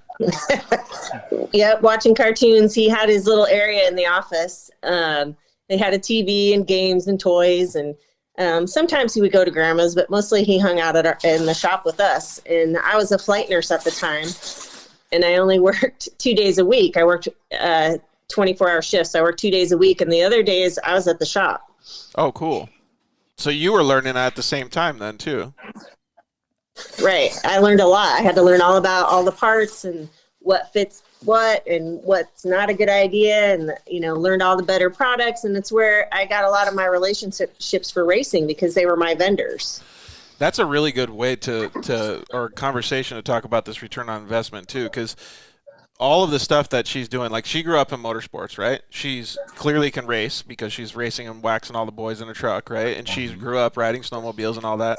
But now you're going into a different genre. It's kind of the same thing because it's the same mentality, right? You want to go out and have fun in the desert or off-road or wherever it is. But it's a totally different market. It's totally new. Like, how do you even plan for that? You kind of just go along with it. So she must have been just having to make decisions on the fly, learn all kinds of new stuff, and just that's pretty cool that you guys were able to adapt like that. Yeah, it's pretty amazing. Eric is pretty amazing. I mean, he was an electrician, and we moved to Havasu, and he decided to start fabricating. He basically taught himself. Well, electricians can do everything. Apparently he knows that. So. He knows that. Apparently so, and he's built some beautiful race cars, and not just for me, but for a few other teams as well. That's awesome. He really has. I mean, I've obviously seen his work because I've been able to go up to their shop and stuff, and he does turn out some really, really cool products. The next step for you then, I guess, was just building your own car as a showcase car, maybe? So, Eric built the Rhino kind of for him. He kind of wanted to look like a race car. I didn't really like driving it. I was still riding my quad. I didn't want to be in the car. But I happened to, so it was kind of already racy. And I picked up a Dirt Sports magazine, and they had done an article on the Powder Puff race in Barstow. I'm like, this is really cool. I want to do this, because not only is it, it was a race, but it was for charity. All the money went to breast cancer research. And I showed him the article and said, we should do this. And he said, if you can raise enough money to pay the entry fee, I'll finish building this car, make it race legal. And that's what we did. And it was all over after that. Oh, and we had to do it in 2 weeks. Of course. Oh, shoot. Of course. That's the best. Love it. 2 weeks to raise the money and to get it going, right? Nice work. So, right. There's the trust. There's all the trust that the husband has in the wife. He's like, so now I got to build this, and you're going to have to go find the money. If you don't get the money, I'm already going to have it built. What the heck? Or maybe he was like, nah, there's no chance. Yeah, sure, I'll do it if you can get the money in 2 weeks. Go team. Awesome. That is pretty cool, though. So you went to the race then? We went to the race. I got enough money from a lot of my vendors actually stepped up to help us out. Sweet. Some of my first sponsors that I still have are AO Coolers is a big one. Lone Star was another big one that stepped up and gave us long travel. And we had Elka Shocks at the time on the car. And AO Coolers sent us a check and a whole bunch of coolers and stuff to donate. And we went racing. That is really cool. So how do you think the first race went then? Were you expecting what happened, or? I didn't know what to expect. I'd never really driven it before. So I get in the car and I can't reach anything because it really was his. So I get all strapped in and I can't even reach the ignition. He put a block on the gas pedal for me so I could reach that. And if you've ever been to Barstow, Maine, when you're going counterclockwise and you get right before you drop into the wash, there's a bunch of whoops. It's kind of like a witch eye. And I hit that because he told me I could drive through anything with that long travel and those shocks. And it spun me around and shut the car off. Whoa. And I couldn't reach the ignition. Oh, no. So a bystander came over and started the car, and we took off. And we get to like race mile 6, and we're like, we're only at race mile 6. How much more do we have to go? Oh, crap. With 25 horsepower. Yeah. So they were like, 70-mile laps or something like that when they used to let us race the whole thing. and you went for 4 hours. So we just kept going, and I got run over by a buggy. She gave me a flat tire. I pulled into Baja Pits. They changed my tire for me. There's a big sweeping flat turn when you're coming back around into Barstow, Maine, and I rolled over the car there. Luckily, there was some boys standing there. They came and rolled it back over, said nothing was broke, so we kept going. And we ended up finishing the race in 4th place out of 10 women, never even really been in the car before, so that was pretty awesome. Yeah, well, minus all that adversity, you might have even got up into the podium. That would have been cool. Yeah, if I hadn't rolled the car on that last lap, probably for sure we would have. And so my husband and our T-shirt guy was there helping him, and Trevor was really little then. They were marking lap times in the dirt with a stick, and they had started drinking really early. So by the time we came around the last lap, they were all drunk.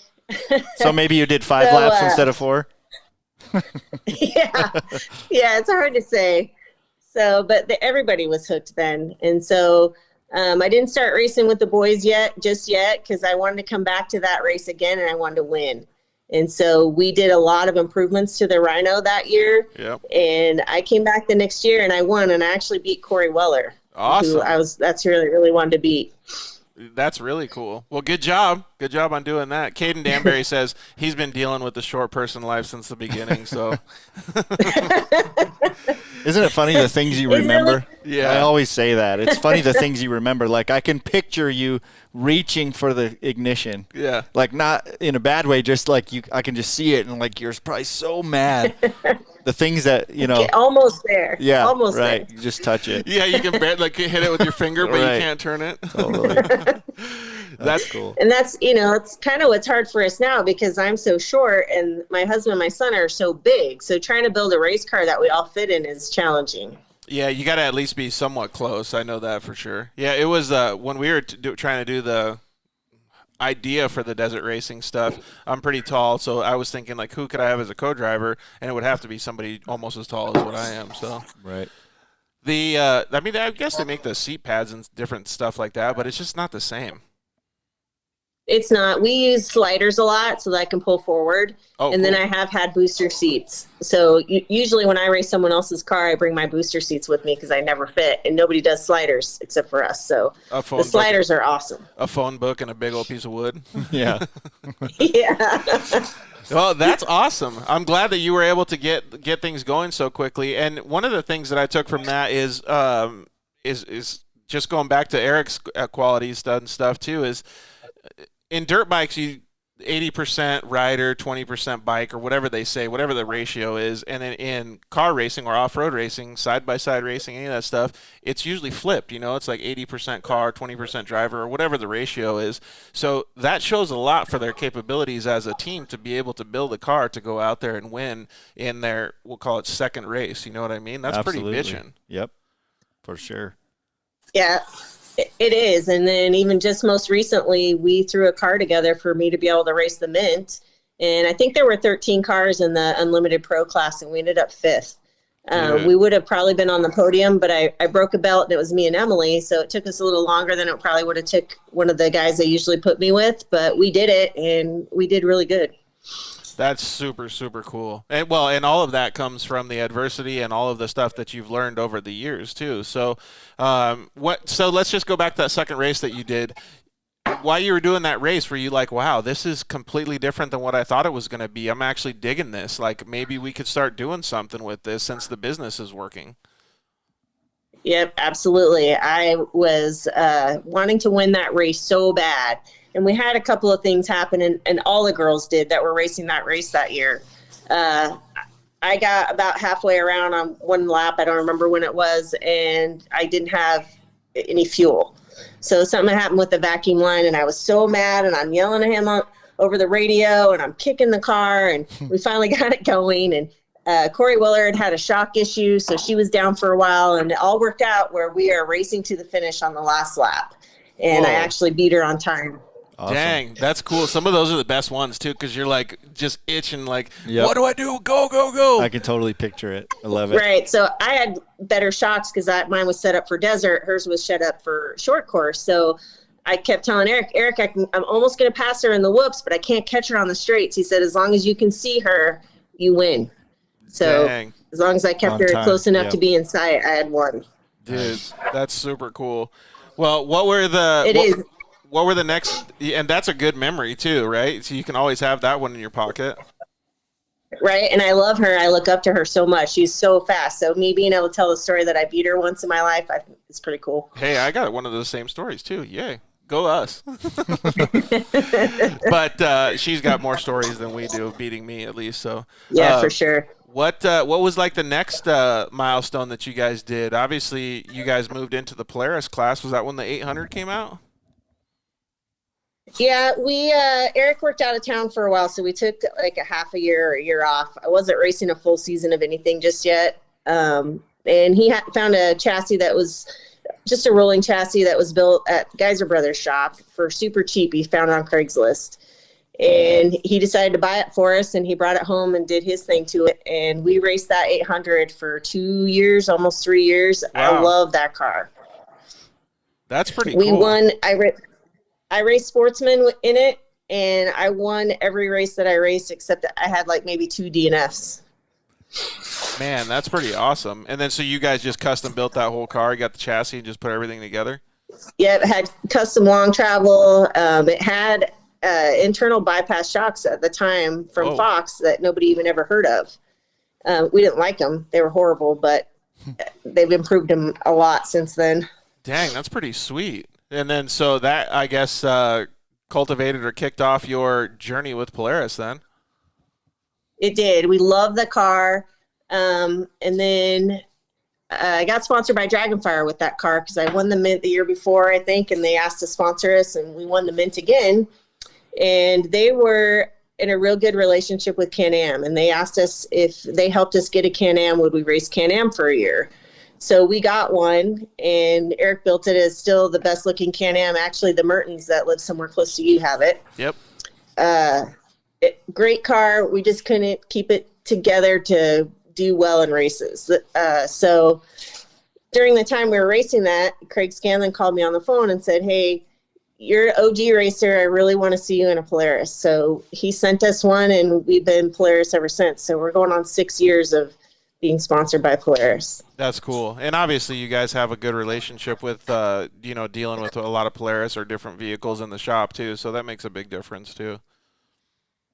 Yeah. And Eric knows everything about them. So it's easy for us. And even all our friends and family, they ask us, we're like, we just really, it's not a sponsor thing. We just really love them. So if you come to our camp, it's all Polaris. There'll be 10 or 15 of them, and it's all Polaris. Yeah, that's super cool. And one of the things that I remember most about when I went up there to talk to you guys too is the follow-up stuff. Like we started getting into side-by-side racing, and I needed help. I would call Lacrecia and ask them, and they would always answer all the questions that I had. If she didn't know, or Eric didn't know, they would ask somebody else, but most of the time they knew. And then even beyond that, we were trying to work with a shock company, and they had already had stuff done with the shock company, so they were willing to give information and even an ease up from that shock company. So it was pretty cool to see like all the stuff that they were willing to give back just because they thought that I could use it, So yeah, that's awesome. It makes a big difference when you're a starting racer to have that platform, man. It's cool. Yeah, I'm sure that's why your business is so successful as well, because you're talking to let me put it this way. Sometimes when you're sponsored by X brand, some people don't, just like you said, you were kind of alluding to, some people don't buy your 100% opinion because they're like, well, you're sponsored by them. But you guys are working on everything. So your opinion matters. Yep. You know what I'm saying? You race the other car for a little bit, so you're not bashing it, but you can say what we're supporting. We know everything about it, and we can help you with it. So I'm sure that goes a lot in business as well. Yeah, like literally speaking from experience. Yeah. Yeah, that makes a huge difference. Yeah.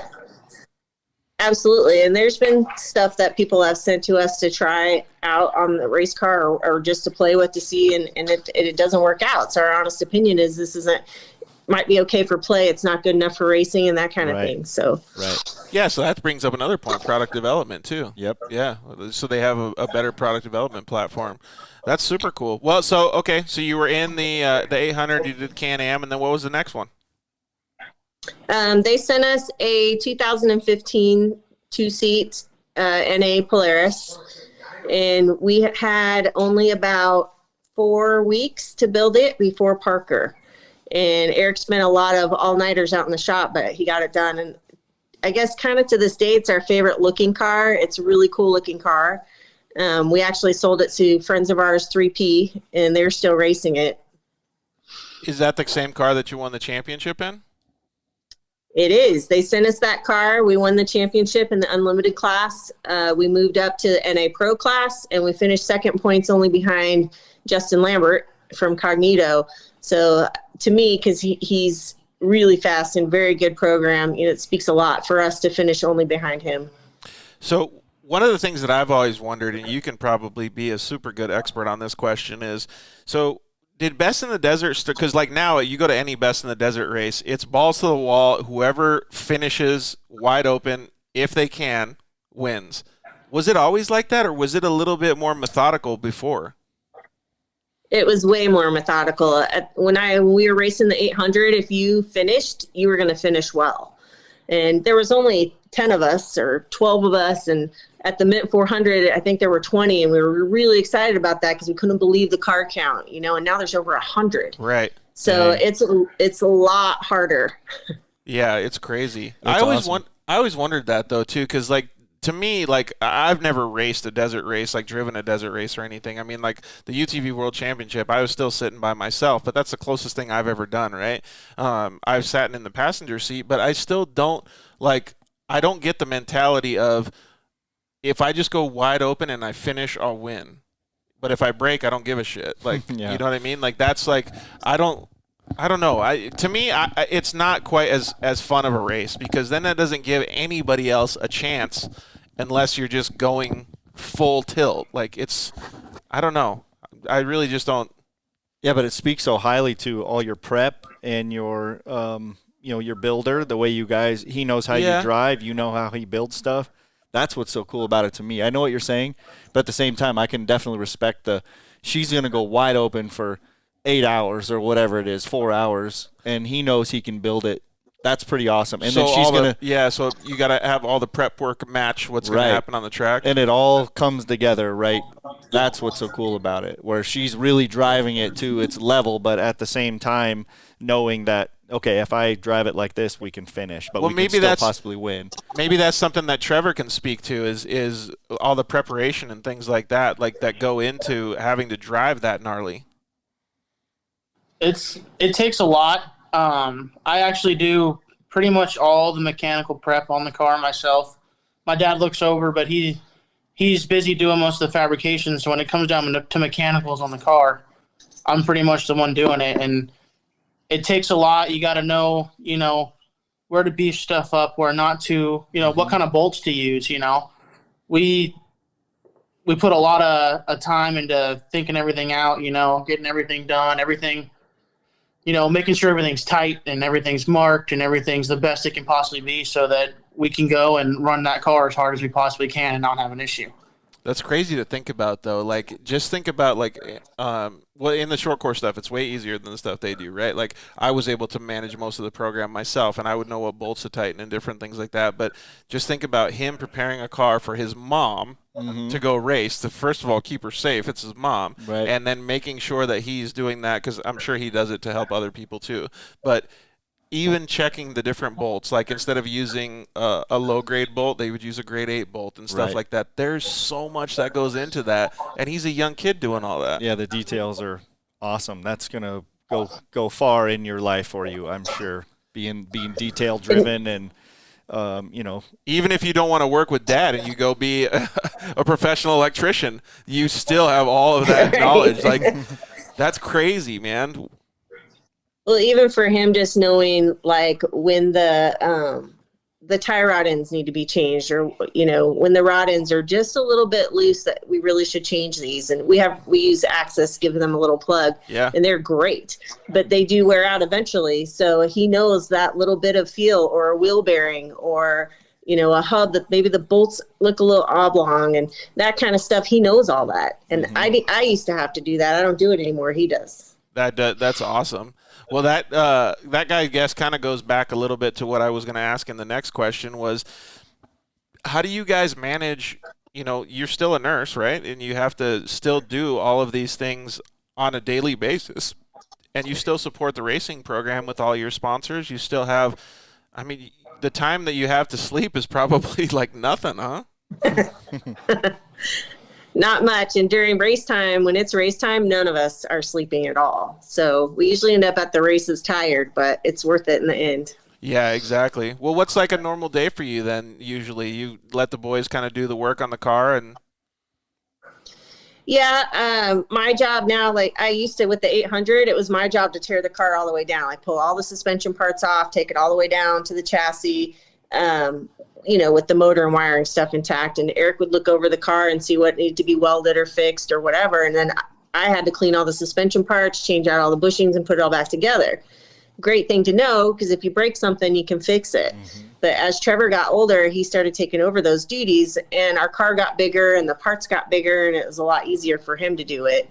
So my job now is I get to clean CVs, and I do the tire balls and all the tire mounting, all the bead locks. I get all that part ready, as well as trying to get all the social media done prior to racing. It's a big deal to put on a big show before you get there and tell a great story afterwards. So I have to do all that as well. So I get up at 5:30 in the morning and I go to work. And as soon as I get off, I'm at the shop, and I may get home at 10 or 11 o'clock. They're still there, but I got to sleep a little bit to go back to work.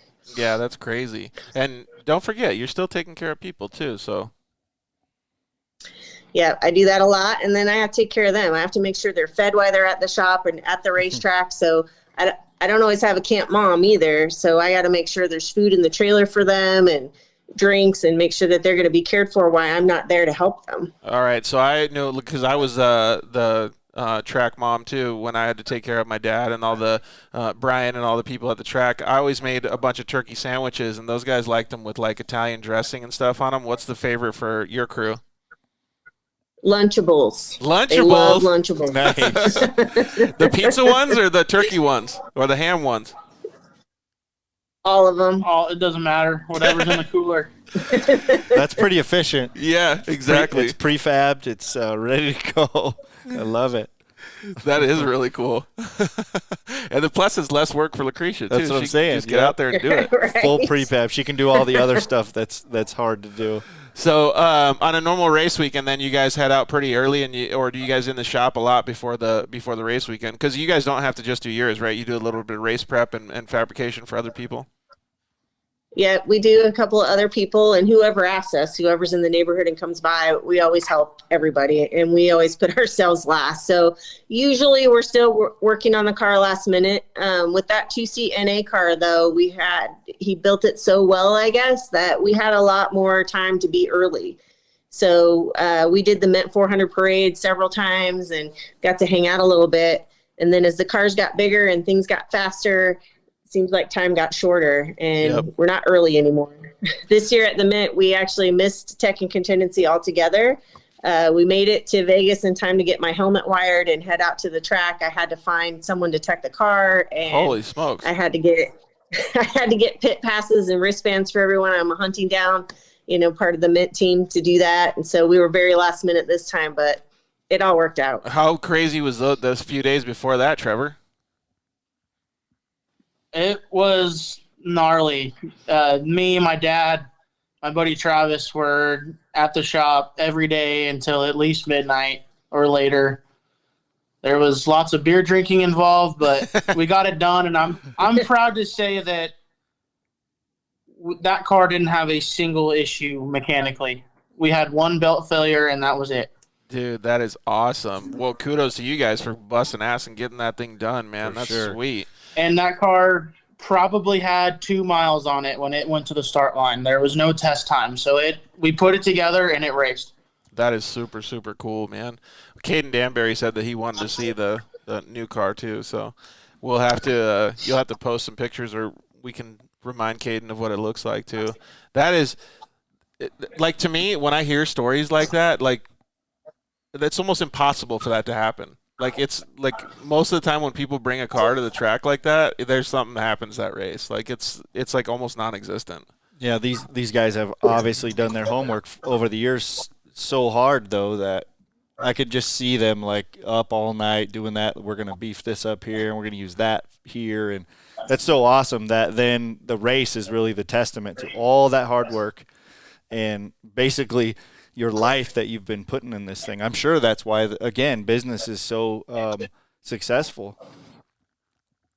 Yeah, I think it helps a lot that people can see our dedication for one, and how meticulous we are with our race prep. And, you know, this new car and that 2C NA car were two that we've built in a very short amount of time that we've had tremendous success. This new car is kind of an intermittent car. We're not sure what's going to happen because Eric and Trevor can't fit in there. It's tiny. Oh, really? So we're either going to have to top half it so everyone can fit, or because I want them to be able to race too. You know, we're a family. We do it all together. Yeah, that was going to be my next question, is like, where does Trevor and Eric kind of fit in the program, like, going forward? Because I know that you obviously want to have them race too, but sponsor obligations and all those things are taken into consideration when you figure all this stuff out. Right. And that's, you know, that's part of it too. Like, when we ask for things, or, you know, it's like, you know, I still want to be a driver because I acquired all these people. They're counting on me to be there and be in the car, you know, and most everybody knows Trevor is part of the team and he gets to drive. And I think they all really like it. And he does huge but I do make wheelies. him, yeah. And I make him do a lot of his own stuff. So he wants to get a sponsor, then you have to work for it, and you have to ask them, and you have to talk to them about you. Like, I don't want it to just be a hand-me-down for me. Mm-hmm. Yeah, exactly. How old are you now, Trevor? I'm 18. Good. Yeah, so you're learning a lot, and you're learning a lot at a young age. I mean, like, you've obviously already seen it and been there and done that, but when you actually have to go and talk to people yourself, it definitely changes you, right? Like, it's different than being like, oh, mom got a sponsor. It was easy, right? Now when you have to do it yourself, it's a little kick in the nuts, huh? Yeah, it's definitely a little more difficult for sure. Well, that's good that you have the backing from your family to be able to go out and do it, though. Are you pretty stoked that your mom's giving you the opportunity if you guys can get this car dialed in? Yeah, I definitely want to give it a try. I've heard that it's a pretty amazing car, so I definitely want to drive it. We all know that I'm the faster driver anyway, so I definitely want to see what I can do in that thing. He's better at doing wheelies. I'm sure your mom's done a wheelie, just maybe there wasn't a camera around, dude. Right. I have some pretty good photos. So Eric says that we fight like brother and sister. That's what his input was. So does that mean that at some point, maybe in the next 5 years, that there'll be 2 cars on the track? It's possible. We tried to do that a little bit last year. George Felix put Trevor in his car a couple of times. Running 2 cars is really hard. Oh, yeah. We don't have a lot of help. So that was really, really difficult. So we kind of backed off. We were going to build 2 complete cars and have Trevor have his own. And we just stepped back a little bit and decided we would share 1 car because it's really a lot of work, especially for Eric. Yeah, well, not only that, our crew consists of like 5 people, so. Yeah, I was going to say, I remember at the races too, but like getting the cars ready is easier than the actual like flip-flop and like all the things that you have to do during the race, because you really need, like, in that case, if you're going to maintain 2 cars, you really need 4 trucks or whatever it is to be able to do it. The logistics there are crazy. So if one of them has a problem, then the other one is either going to be kept up with or one of them is going to get left behind. So yeah, that I feel you on that. That would be cool, though. I would like to see what, you know what? Okay, let's go back to the return on the investment. Don't even qualify it as racing. Just get Trevor in a car and you in a car, even if it's a stock car, and go out and battle for like a 10-minute race. He thinks he would win, but I have a lot more experience than he does. Seat time. And he just crashed and landed. He's got nothing.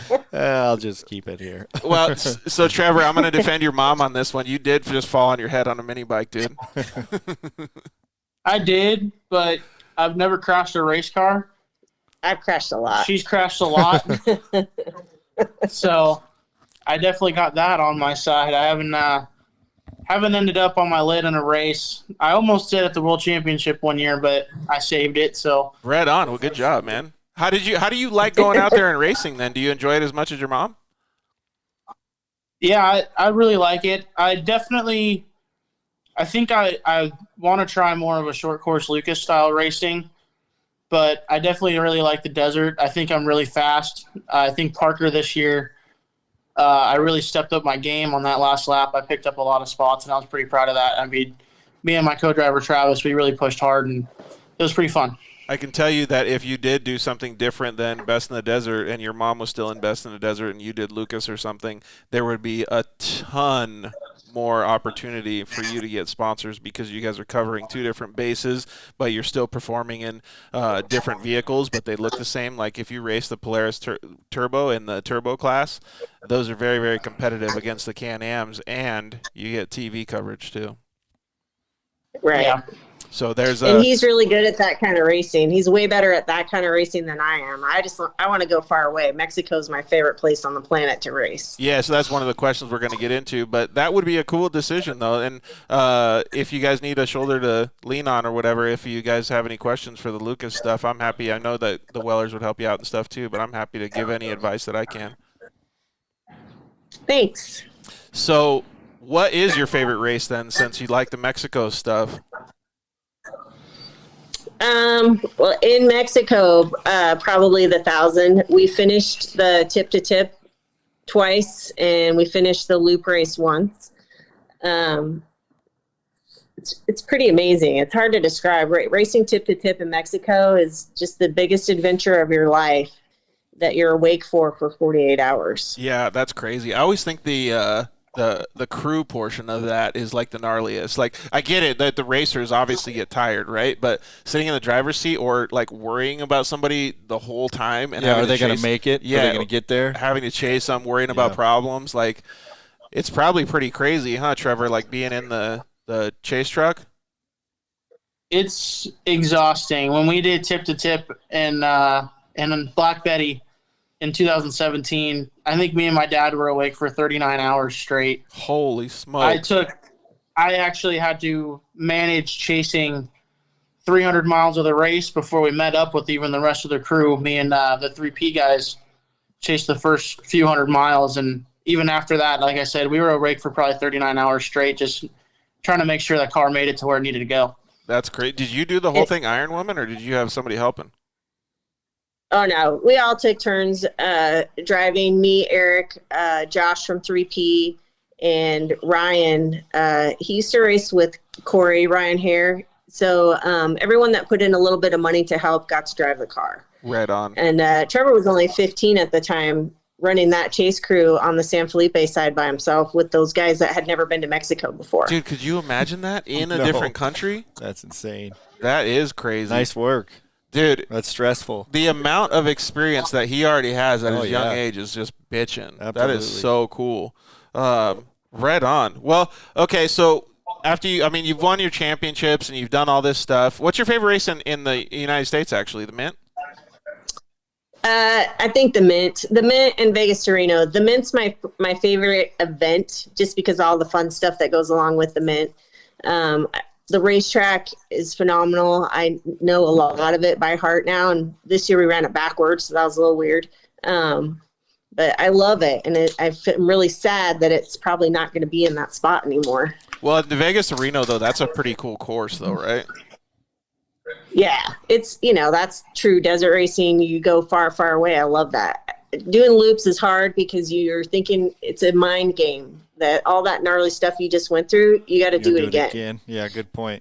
Yeah, and it's really hard to get to your head, especially after you just went through 125 miles of gnarly. You're going to go do it again. So at Vegas to Reno, after you get through that bad spot, you don't have, you just keep going on. So that's a good point. I like to do point to point better. Even if it's one big loop, but I love doing point to point.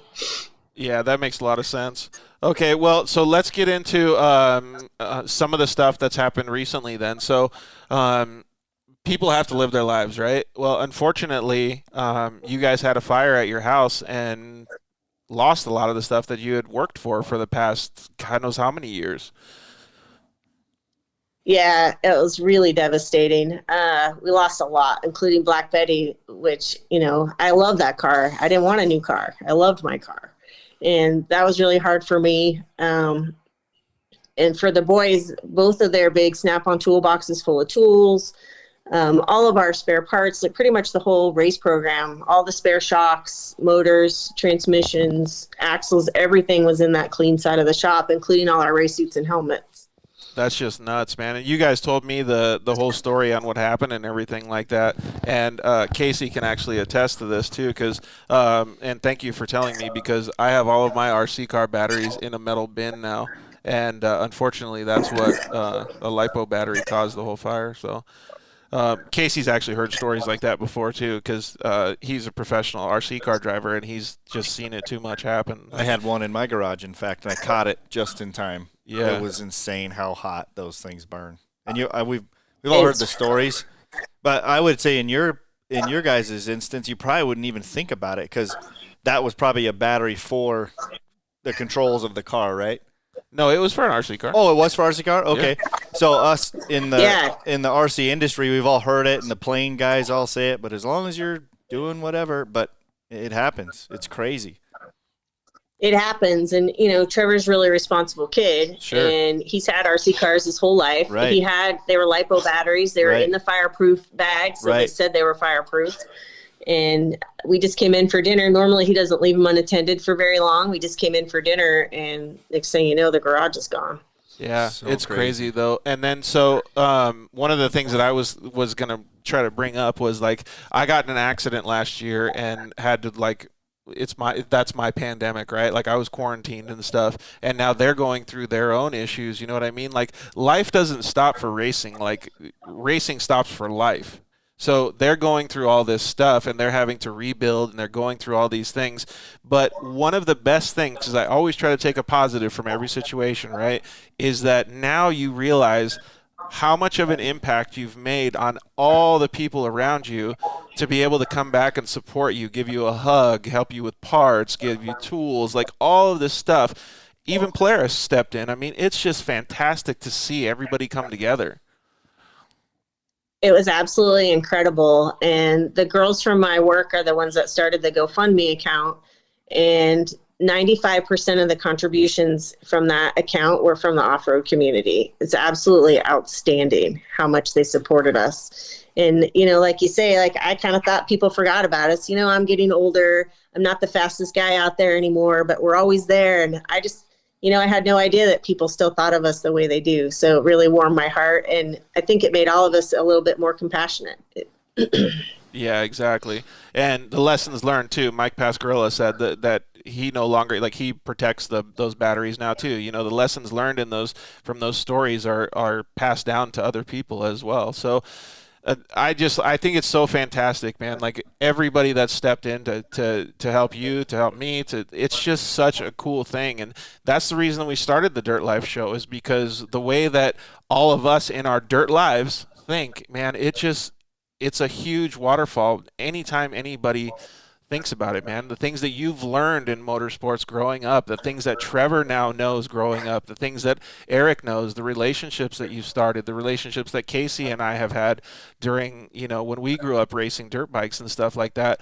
None of that it's like those things that you say, like, when you graduate high school and friends go off to their job and just leave and they go to a different state or something.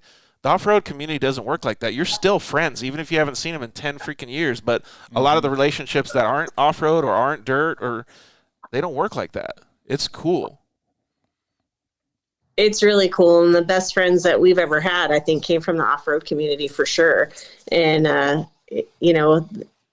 just makes you want to help everybody. Anytime there's ever somebody needs help, the whole off-road community chips in. Just Mike's race family with KJ broke his back at the Mint, and, you know, outpouring of love in the first day for him is absolutely amazing. Of course, we help them as much as we can too, and we'd help them anyways. But, you know, it's just people don't understand the off-road race family. I don't know. I guess you have to be part of it. Yeah, and that's why we started the show. We just love that dirt life, so it's neat to see that. And one of the things that I was thinking, the last show that we were talking to Shelby Anderson, I was thinking, like, the only way that I can kind of explain it to people that aren't in the off-road community is it's kind of like people in the armed forces, you know what I mean? Like, you all have that camaraderie that you deal with. Everybody's a partner. You never leave a man behind kind of thing, you know what I mean? Like, as much as you can help, you always do. So, and that's one of the things that I learned from them when we went up to hang out with them in Havasu. It's neat. So, I think I really do think Trevor should get a short course car. Honestly, I really do. It's got the wheels turning. Well, you have to tell your dad. Yeah, I'm gonna have to. You think we could convince Eric to build you one, man? Maybe I'll come up. Maybe I'll come up there and we'll have me start bending some pipe, and then we'll start throwing it together, and we'll just have the cage just laying there. So when he gets home, it's already done. All he has to do is put a car underneath it. There you go. We do have a chassis, so if Trevor wants to put in the time, it's always been out there for him. If he wants to build a car, he has to come in and put in the time. And he is still a teenager, so he gets teenager-itis every now and then still. So that chassis is still sitting there. All he has to do is build on it. That's cool. Well, stop getting teenager-itis, man. Get out there and do it. Because I guarantee if you don't, you're going to be mad at yourself. Well, you know, the pit bike life's been taken over, so. Dude, it really has. Hey, I'm telling you, it like he drove my pit bike around. I'm trying to get another pit bike. Like, it really is taking over, so I feel you, dude. We have 4 of them now. Uh-oh, what kind?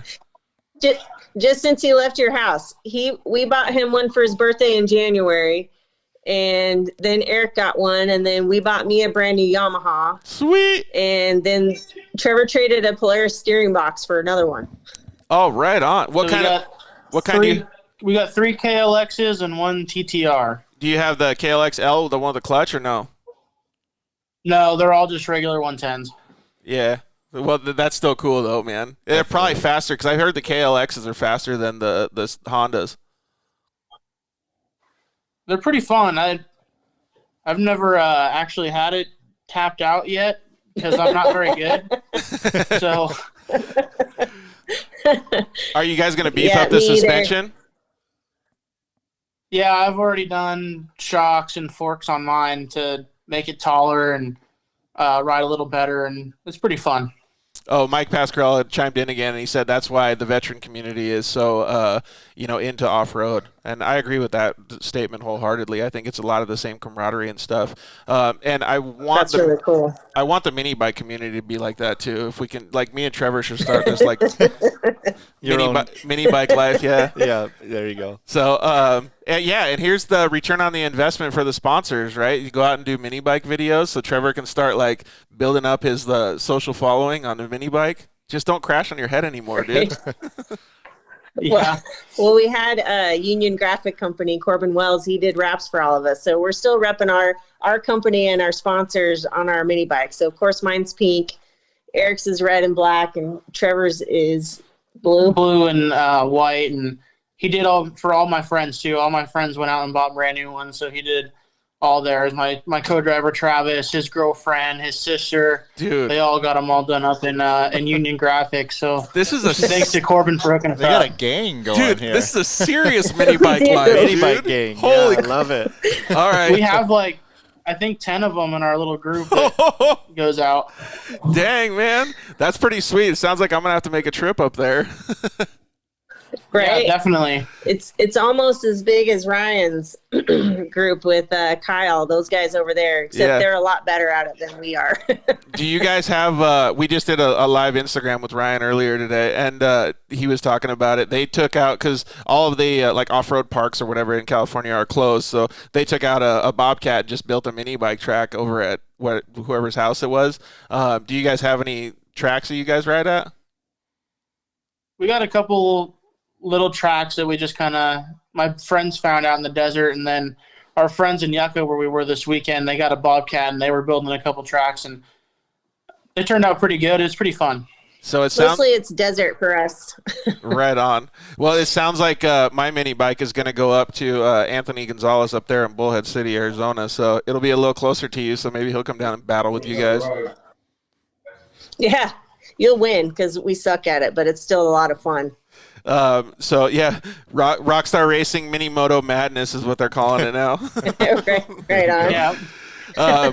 Okay, so what's next in the Rockstar, Customz family? Like, what are you guys gonna do? Like, are you guys gonna build more cars? Are you guys gonna start racing more? Like, what's the next plans? I know that the pandemic isn't helping anybody. What you guys obviously have goals. Yeah, it's not. We are still trying to build a car for 3P. They want an unlimited car similar to the one that we just built. But because of the fire, mine kind of got put in front of theirs. So theirs is on the back burner a little bit. But we want to try to get that finished. We got to figure out what we're going to do for us, if we just top half the car that we built or build a whole new one that everyone can fit in. The one that they built is pretty cool because we put a bigger turbo on it. We did an air-to-air intercooler instead of air-to-water. That car is so fast, it's amazing. And it's not a 4-seater, it's a stretch 2-seater. Oh. So it's not as long as my big car. So that's an unlimited car? So it's an unlimited car. We're going to put bypass shocks on it as well. We've already been talking to Justin at Shock Therapy. We just need to get it up there. That car is going to be amazing. And since we love Mexico, having something like that in Mexico is going to be really rad. That would be super cool. So, what class does that fit in? Is it also the unlimited class in the score stuff? Unlimited there. Yep, it's unlimited there as well. That'll be pretty cool. Bypass shocks and an unlimited 2-seater in score would be insane cool, man. That would be, yeah. That car. The car we're building for 3P is going to be bypassed all the way around, triple bypasses, coilovers all the way around, all 4 corners. It's going to be pretty insane. And as of right now, it's probably one of the coolest looking cars we've ever built so far. It's definitely going to turn out awesome. Yeah, I'm looking forward to seeing what this thing turns out like. So, yeah, are you guys cataloging any of the build, like pictures, videos, and stuff like that? Because some of that, obviously, after the car gets released, you could release some of those videos and stuff. But that would be so cool to see the insides and outs of it. Right. We really should be doing that. We did take a lot of pictures, and then that car kind of got put on the back burner. But right now it's just a chassis, so we still have time to make that happen. It's a great idea, Trevor. He's really good at making videos. So. And definitely what's next for us, if they ever let us go racing again, is we really probably will focus a lot more on racing Mexico. Just because we love it and it's long distance, and the cars that we're building are perfect for that. And then, Best in the Desert's always our first love, and we'll always race races like Vegas to Reno, and Parker's in our backyard. So we're not done by any means. And Trevor starts racing short course, who knows what'll happen then. Yeah, exactly. Well, if you guys do need some help doing the desert stuff, my dad and I have been sitting on the couch for a while too, with all my injuries. So I'd like to at least, I won't be like as good of a chase truck person as Trevor is, but I could learn.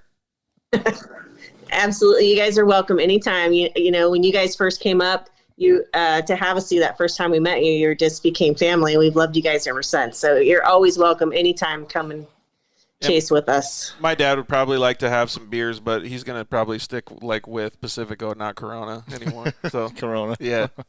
So, and we are definitely missing those tacos down there in Ensenada. So going down, have an excuse to go down there and get some would be pretty rad. So we're happy to help you guys.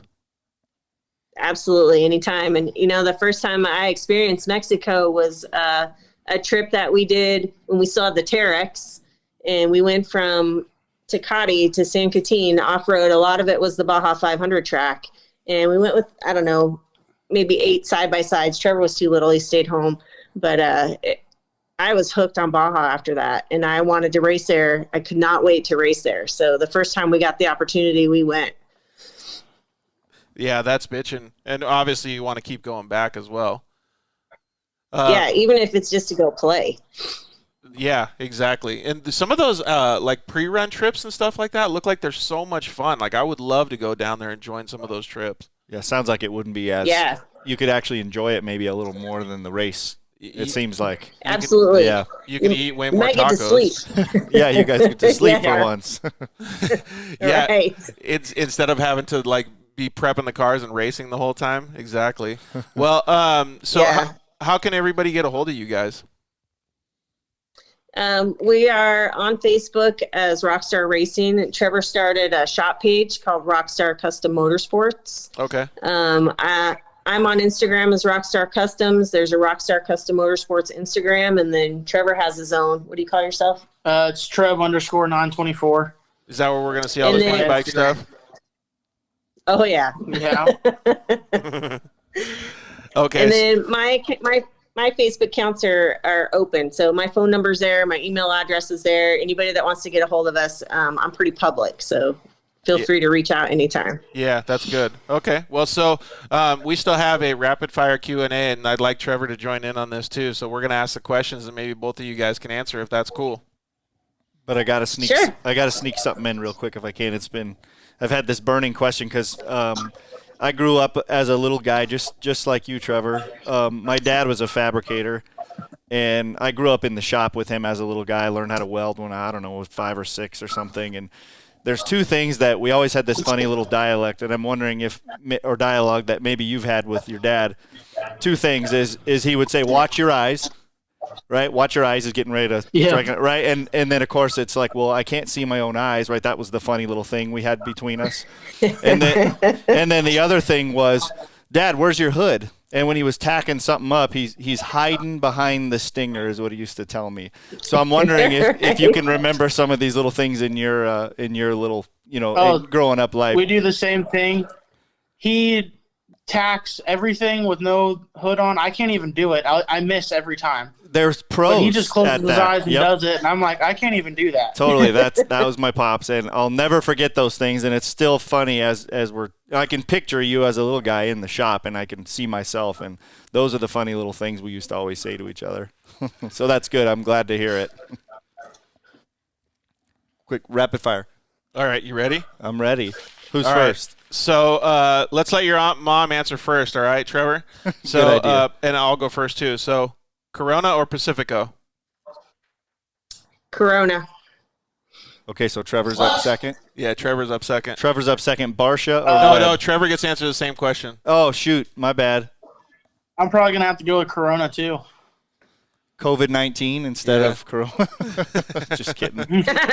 So we were talking Eric's about this. screaming. There is no return on investment for Corona anymore. Like they're just that business is They're just gonna, hosed. yeah, they're gonna have to change it to another name. What's Eric is over here on the couch screaming for Pacifico. So all right? I'm giving Eric a virtual high five right now because I'm going Pacifico too. So this is for both of them? Yeah, so we would do both each question. Okay, so Barsha or Webb? say that again. Barsha or Webb? Yep. Justin Barsha Mm. or Cooper I don't Webb. even know what that is. I don't know, man. I'm gonna have to probably say Barsha. You're going Barsha. All right. I So don't know what. who's your favorite dirt bike rider, Lacrecia? Oh, what's the guy with the lightning bolt? The lightning bolt. Bob What's Hanna. his name? Bob Hanna. Yeah, that guy. Yeah, she's bringing it back You way have a old favorite school. motocross racer and not know their name. She's bringing it way old school. I love it. That's And, great. Dude, that's cool. The Hurricane. Yeah. Yeah, I met him when I worked at a Honda shop. And Chicken Matasevich, he rode for Suzuki at that same time when I was 20-something years old. Dang, that's cool, man. Yep. That's awesome. I always love seeing those. Like growing up, those were my battles. Chicken Matasevich and Damon Bradshaw. Yeah, yep. like Yep. those are so cool. All right, so favorite food. Anything with pasta. Mac and cheese all day long. I can live off that. Eric trying to yeah, me Eric. too, dude. Eric, it sounds like Eric and I are going to dinner. We're gonna have Pacificos and tacos, dude. Love I think so. Oh yeah, John said it. The Hurricane Bob Hanna. So awesome. Okay. Yeah. Okay, so this one brought me back. I had to laugh. Lil Smokies or pizza rolls? Little Smokies for Little sure. Smokies. Yeah, you're going Little Smokies. All right, I'll just go pizza rolls. What are you going with, Case? Man, Little Smokies, because I'm going way back. A little kid, I remember Yeah. having Yeah, those with me my too. grandpa. Yeah. What did Eric say? Is he going Little Smokies too? He said we finally got one right. Sweet. Okay, this one's going to be a good one. Uggs or Crocs? Oh, she's a nurse. Yep. Uggs.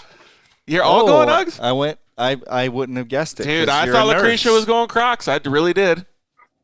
I wear a Croc type of shoe at work, but not actually Crocs. Okay. They're called clogs with a K. Yeah. Okay. Got it. So, all right. But I love my Uggs. So I think we heard this one, but I want to hear it again. Well, we got it. This is for Trevor too, though. Exactly. Okay, so most memorable race. Pit bike race? Oh, man. I'm going to have to either go with the Mint when I put on a show for the camera with Chuck from Pro Eagle as my co-driver. For the ladies. Yeah. Or Vegas to Reno just this last year. Me and my dad did a couple 100 miles. It was pretty cool. Yeah, that Vegas to Reno race, honestly, like when you get up towards the north part, like it just looks so fun. Yeah, we did from 300 to 450 or something like that. So it was pretty cool. That's cool. That's my favorite race for them because they actually rode together. They've never done that before. It was really pretty cool. I'd have to say my favorite is probably the Mint 400. I won it 2 years in a row in my 800. And then when I was racing Unlimited, I won it again. Dang, dude. That's awesome. Ripping. Okay, favorite flavor of ice cream? Vanilla. Chocolate. You going chocolate? He's going sherbet. Eric says rainbow sherbet. Rainbow. Nice. Yep. Double rainbow all the way. Ski or snowboard? Ski. Snowboard. Dang, Yeah. these are pretty polarizing questions, I know. actually. Nice. I redid some of them. You did. I'm going snowboard too, but I'm doing because I've actually never skied before ever. Have you? No. Have you snowboarded? Oh, I always stayed away because of the knees. I've only snowboarded once. Did you like I it tried though? it once with Eric because he was a snowboarder. And I spent the day doing somersaults down the hill. And I finally got where I could do it. But I'm like, you know what? I already know how to ski. Can I just go get my skis and be done with this? So I can honestly say that I didn't crash one time when I snowboarded. I didn't crash one time. I wasn't going very fast, but I didn't crash at all. He's never had it on the lid. We heard that already. Okay, so then there's a follow-up question to that then. If Eric snowboards and you ski, who's faster? Who can get down the hill the quickest? probably Eric. Faster down the hill on your snowboard versus my skis. Okay, so the next question is dogs or cats? Cats. Dogs. Going dogs. They're waiting for you. All right. Dogs too. Eric's going dogs. All right, Case. Netflix or YouTube? Netflix. Netflix. Or YouTube. Netflix. Family Unanimous. of Netflix right there. Yeah, Nice. unanimous. I'm going YouTube though. All right, Case. Here's one of the most important questions. Go for it. Burrito or taco? Taco. Tacos. Yeah, we already know what Eric's. Another unanimous. I think we got 5 here now. So, Yeah, okay. we got another one right. This one will be, well, actually, this one's good for Lacrecia, too. Supercross or motocross? I like outdoor motocross better. I'm going to have to do outdoors, too. I do like Supercross, but I think outdoors cooler. Yeah, what's Eric the reason? says outdoors. He's going outdoors, too. What's the reason you guys like outdoors better? And I think I already know the answer to this. We do, too. Because it's outdoors. Yeah. It's big. It's bigger. I think it's more rider, like Supercross is all just giant jumps, and I don't know, outdoor is more actually riding. So here's where I was going to reverse engineer the question then. So first of all, I do agree with the whole outdoor thing. I love it because I was like outdoors, like dirt bike riding and stuff. Yep. However, I've never been a good desert racer, and I like short course. So that brings me back to the question, like why Trevor answered with motocross instead of Supercross. I thought he was going Supercross. I thought he was going reason. Supercross too. Yeah. Yep. Probably because there's more flat spots in outdoors, and I'm not a very good jumper, as I described before. So That's right. You're doing laps in minutes, not seconds. Yeah, that's a good point. Yeah, you're doing laps in minutes, not seconds. So his helmet actually is the epitome of the skid lid. Yeah. Right? Yes. I love it. We've all been there. Next question, Case. What other form of racing would you like to try? Anything. It's open. I really want to race a one car. I would like to do like crash up derby or figure 8 racing. Whoa. Something really redneck. That would be crazy. With the trailer, right? You got to do the figure 8 with the trailer. Do they have the school bus one with a trailer, like both of them? That would be you crazy. know what? I saw on Instagram the other day people racing old motorhomes. I would totally do that. That looks like so much fun. We have one. But leave all the dishes in there? Yeah, you got to leave the dishes. Yes. Oh my gosh, that would be hilarious. Yeah, we always have that, and I always try to see if I can get people to answer in a similar fashion because like that's such a fun answer. And I always suggest like monster trucks or something, but everybody always picks like F1 or NASCAR or something like super, super expensive. All right, the most important question of the whole night.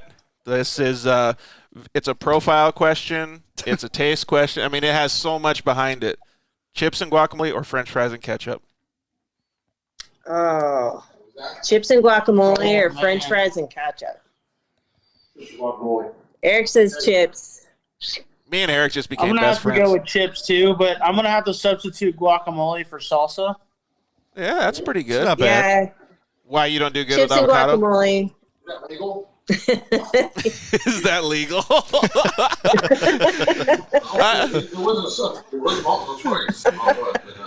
All right, since me and Eric became best friends, if he's ever in the doghouse, just send him down here to Southern Arizona. We can hang out. You got it. All right. Well, thank you guys very much. Is there anything else that you guys want to talk about before we sign off here? I just want to say thank you to you guys and to everybody watching and the whole entire off-road community and our family and friends for helping us so much in our time of need. And for all of our sponsors and fans and family that have been with us on this ride since day one. I mean, I got some of the same sponsors all those years is pretty amazing. And we are very, very thankful and grateful for the support that we have. I would definitely agree with that statement. And, you know, one of the first things that came up in the live Instagram feed that Ryan Edwards and I did today with KMC was, yeah, I know that Lacrecia's coming on your show. She was one of the first ITP drivers, which was a tire company that we started working with. And you're still with them, aren't you? Yep, I'm still with them. Even though Ryan's not there anymore, I'm still with them. I still love the tires, and they're so good to me that it would be hard for someone else to compete with that. Yeah, and Ryan hated us, by the way, because we had to have new tires when we raced. He's like, gosh, dang, you guys are taking up all my budget. Well, Caden Danbury said a great interview by the Beurrier family. So thank you guys very much for joining us. You guys thanks, Caden. You guys are awesome. We definitely love you guys, and thank you guys for taking the time with us tonight. We really appreciate it. We're holding him to it. He's bringing his bike out here. Yeah, sorry we couldn't come down. This whole COVID thing ruined it all. We would have loved to spend the weekend with you. But as soon as they let us, we're hanging out. Eric said you have to bring your pit bike up. It's on. We're racing. Yeah, sounds good. I would love to do that. It'll be cool. But I'm going to have to upgrade my pit bike, though, because I need the fuel-injected one if I'm going to compete with Skidlet over here. All right, guys. Well, thank you very much for joining us. We really appreciate it. We'll talk to you guys very soon. Thank you so much. All right. Thanks guys. Bye, guys. We'll see you guys later. So, man, that was such a good interview. I love hearing, like, the family environment. That's you know what I what I was gonna mean? say, yep. Like, it starts getting you guys, you know, you have the shop talk and you have all these things. And we obviously learned about their fantastic life that Lacrecia has created for not only Trevor, but for themselves. And it's amazing to see. But when you can start having fun in those conversations and just like enjoying each other, it makes a big, big difference. And they do that all the time. They're in the shop talking about it and just having fun, man. Yeah, so cool that it's obviously such a family affair. There's no faking. That was all real and very genuine. So 100%. Super cool to see the whole family, you know, chasing after the same dreams and having the same passions all together. That's so cool to be able to share that. Do you have any older memories of like when you were, let's just say around 15 years old or in your teenage years of being put in a position that was that crucial like Trevor did when he was doing the chase truck and the Baja? Because that's like almost the number one position. Like, you have to be on point. Do you have any memories of that? That's pretty awesome. I mean, it's nowhere near on the level, but working at Donnie's shop, yeah, and prepping some of those bikes for those guys that, Todd and those Scott Davis and some of the real big racers, yep, yeah. Going out John Herder, and they would bring their bikes in there because they trusted Donnie and the mechanics, and I got to do a little bit of that too. So yeah, definitely a teeny bit, but nothing to that level. But definitely took it serious, And I don't even think I have any experiences like that, because we are usually focused on, well, me. But the cool part about that is that to be 15 years old and have that much pressure and not crack under the pressure and be able to sustain a full team on your shoulders is, like you said, imagine, first of all, you're in a different country. Yeah. And now he's obviously showing leadership skills because he's corralling, he's keeping everybody together. Yep. Herding the cats, as they say, and in a hostile environment. Yeah. I mean, especially a desert race, that's like a battleground, a war zone just about. Dude, 100%. And you got to remember that all that stuff, the reason I brought this up is all that stuff comes from mom and dad and from the lineage that, Lacrecia's father passed on to her and the brothers and sisters in that family. And it just really showcases the whole dirt life. I mean, it's 3 generations of dirt life. Yep. Going all the way down, and look at what kind of man Trevor's becoming.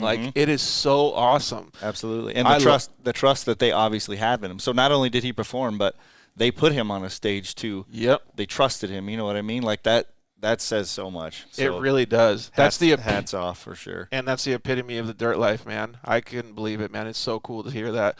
Well, thank you very much to all of the Beurrier family for joining us. We really appreciate it. On next week's show, we have Chris Hawks from Benchmark Performance. He's going to come on. Chris is a really cool guy, too. He builds a lot of the performance packages for Lucas racers, for desert racers, for works racers, and he's in Southern California. He's got a pretty cool story. He grew up doing motorsports, too, so it's going to be cool to hear his dirt life. We want to obviously thank you, everyone, for joining us tonight. You guys are amazing. You guys are our lifeblood. Thank you so much. We really appreciate it. We really appreciate everybody chiming in, giving such amazing comments to the Beurrier family. And, thank you to all of our sponsors. Thank you to Shock Therapy. Thank you to Zollinger Racing Products, Rugged Radios, Solder Weld, and our new sponsor that's going to be helping a lot with the show is KMC. KMC Wheels. We're going to start giving away some hats and some apparel and stuff like that, and we're just going to have a good time with those guys too. Ryan over there at KMC is just an awesome dude, so we can't wait to start working with those guys. You can use the code DIRTLIFE at any of those people's websites and save a whole bunch of cash. Now that you're in quarantine, those guys are still shipping out orders. They're still wanting your business because they're needing it in these rough times, so go over there and support all of them. Support them because they support us. They love you as much as you love them, so spend your money with the people that you care about. Thank you very much, Case, for taking the time out of your day to come over, man. I really appreciate it. Absolutely. Good time as always. Thanks to Brett and Caden also calling in. Yep, we love those guys, particularly Brett for me, and then obviously Caden. He's a good addition to the show. I think if I had my druthers, I think we should get him on more often. Agreed. Can I come back up for just a second? Yeah. Can I talk about that the thing you gave Brett? Or do you really want to? Yeah, go for it, dude. Man. That thing was the coolest. So let's take a step back real quick. So we had a little. You guys should check it out on social media too. Yes, definitely. So on my personal social media is at George Hamill, but maybe I'll try to post something on the Dirt Life one. But Brett Carpenter saved my life, and we made him a little memento, as like a statue of so cool. 2 metal guys, one that was lifting another person off the ground. So you guys should definitely check that out. It was so cool to see you walk through not the build of it, but what it was, because it's hard to see it all. I mean, I got to see the little details, but man, there was so much thought put into that, and I could tell that Brett was touched by that. That was awesome. It goes back to all the camaraderie. Awesome. Yeah, thank you, man. I appreciate that. Adam Homan was the one that made that, and Adam is a friend of my dad's now because he does things, and my dad helps him.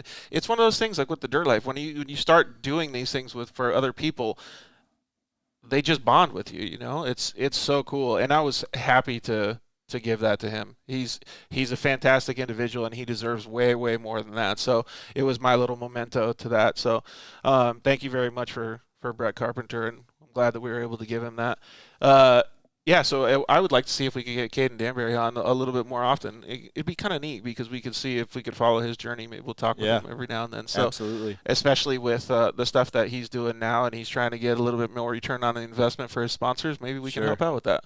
Yep. So thank you, Caden. Thank you, Brett Carpenter. Thank you, Lacrecia. We really appreciate it. Thank you, everybody, for joining us tonight.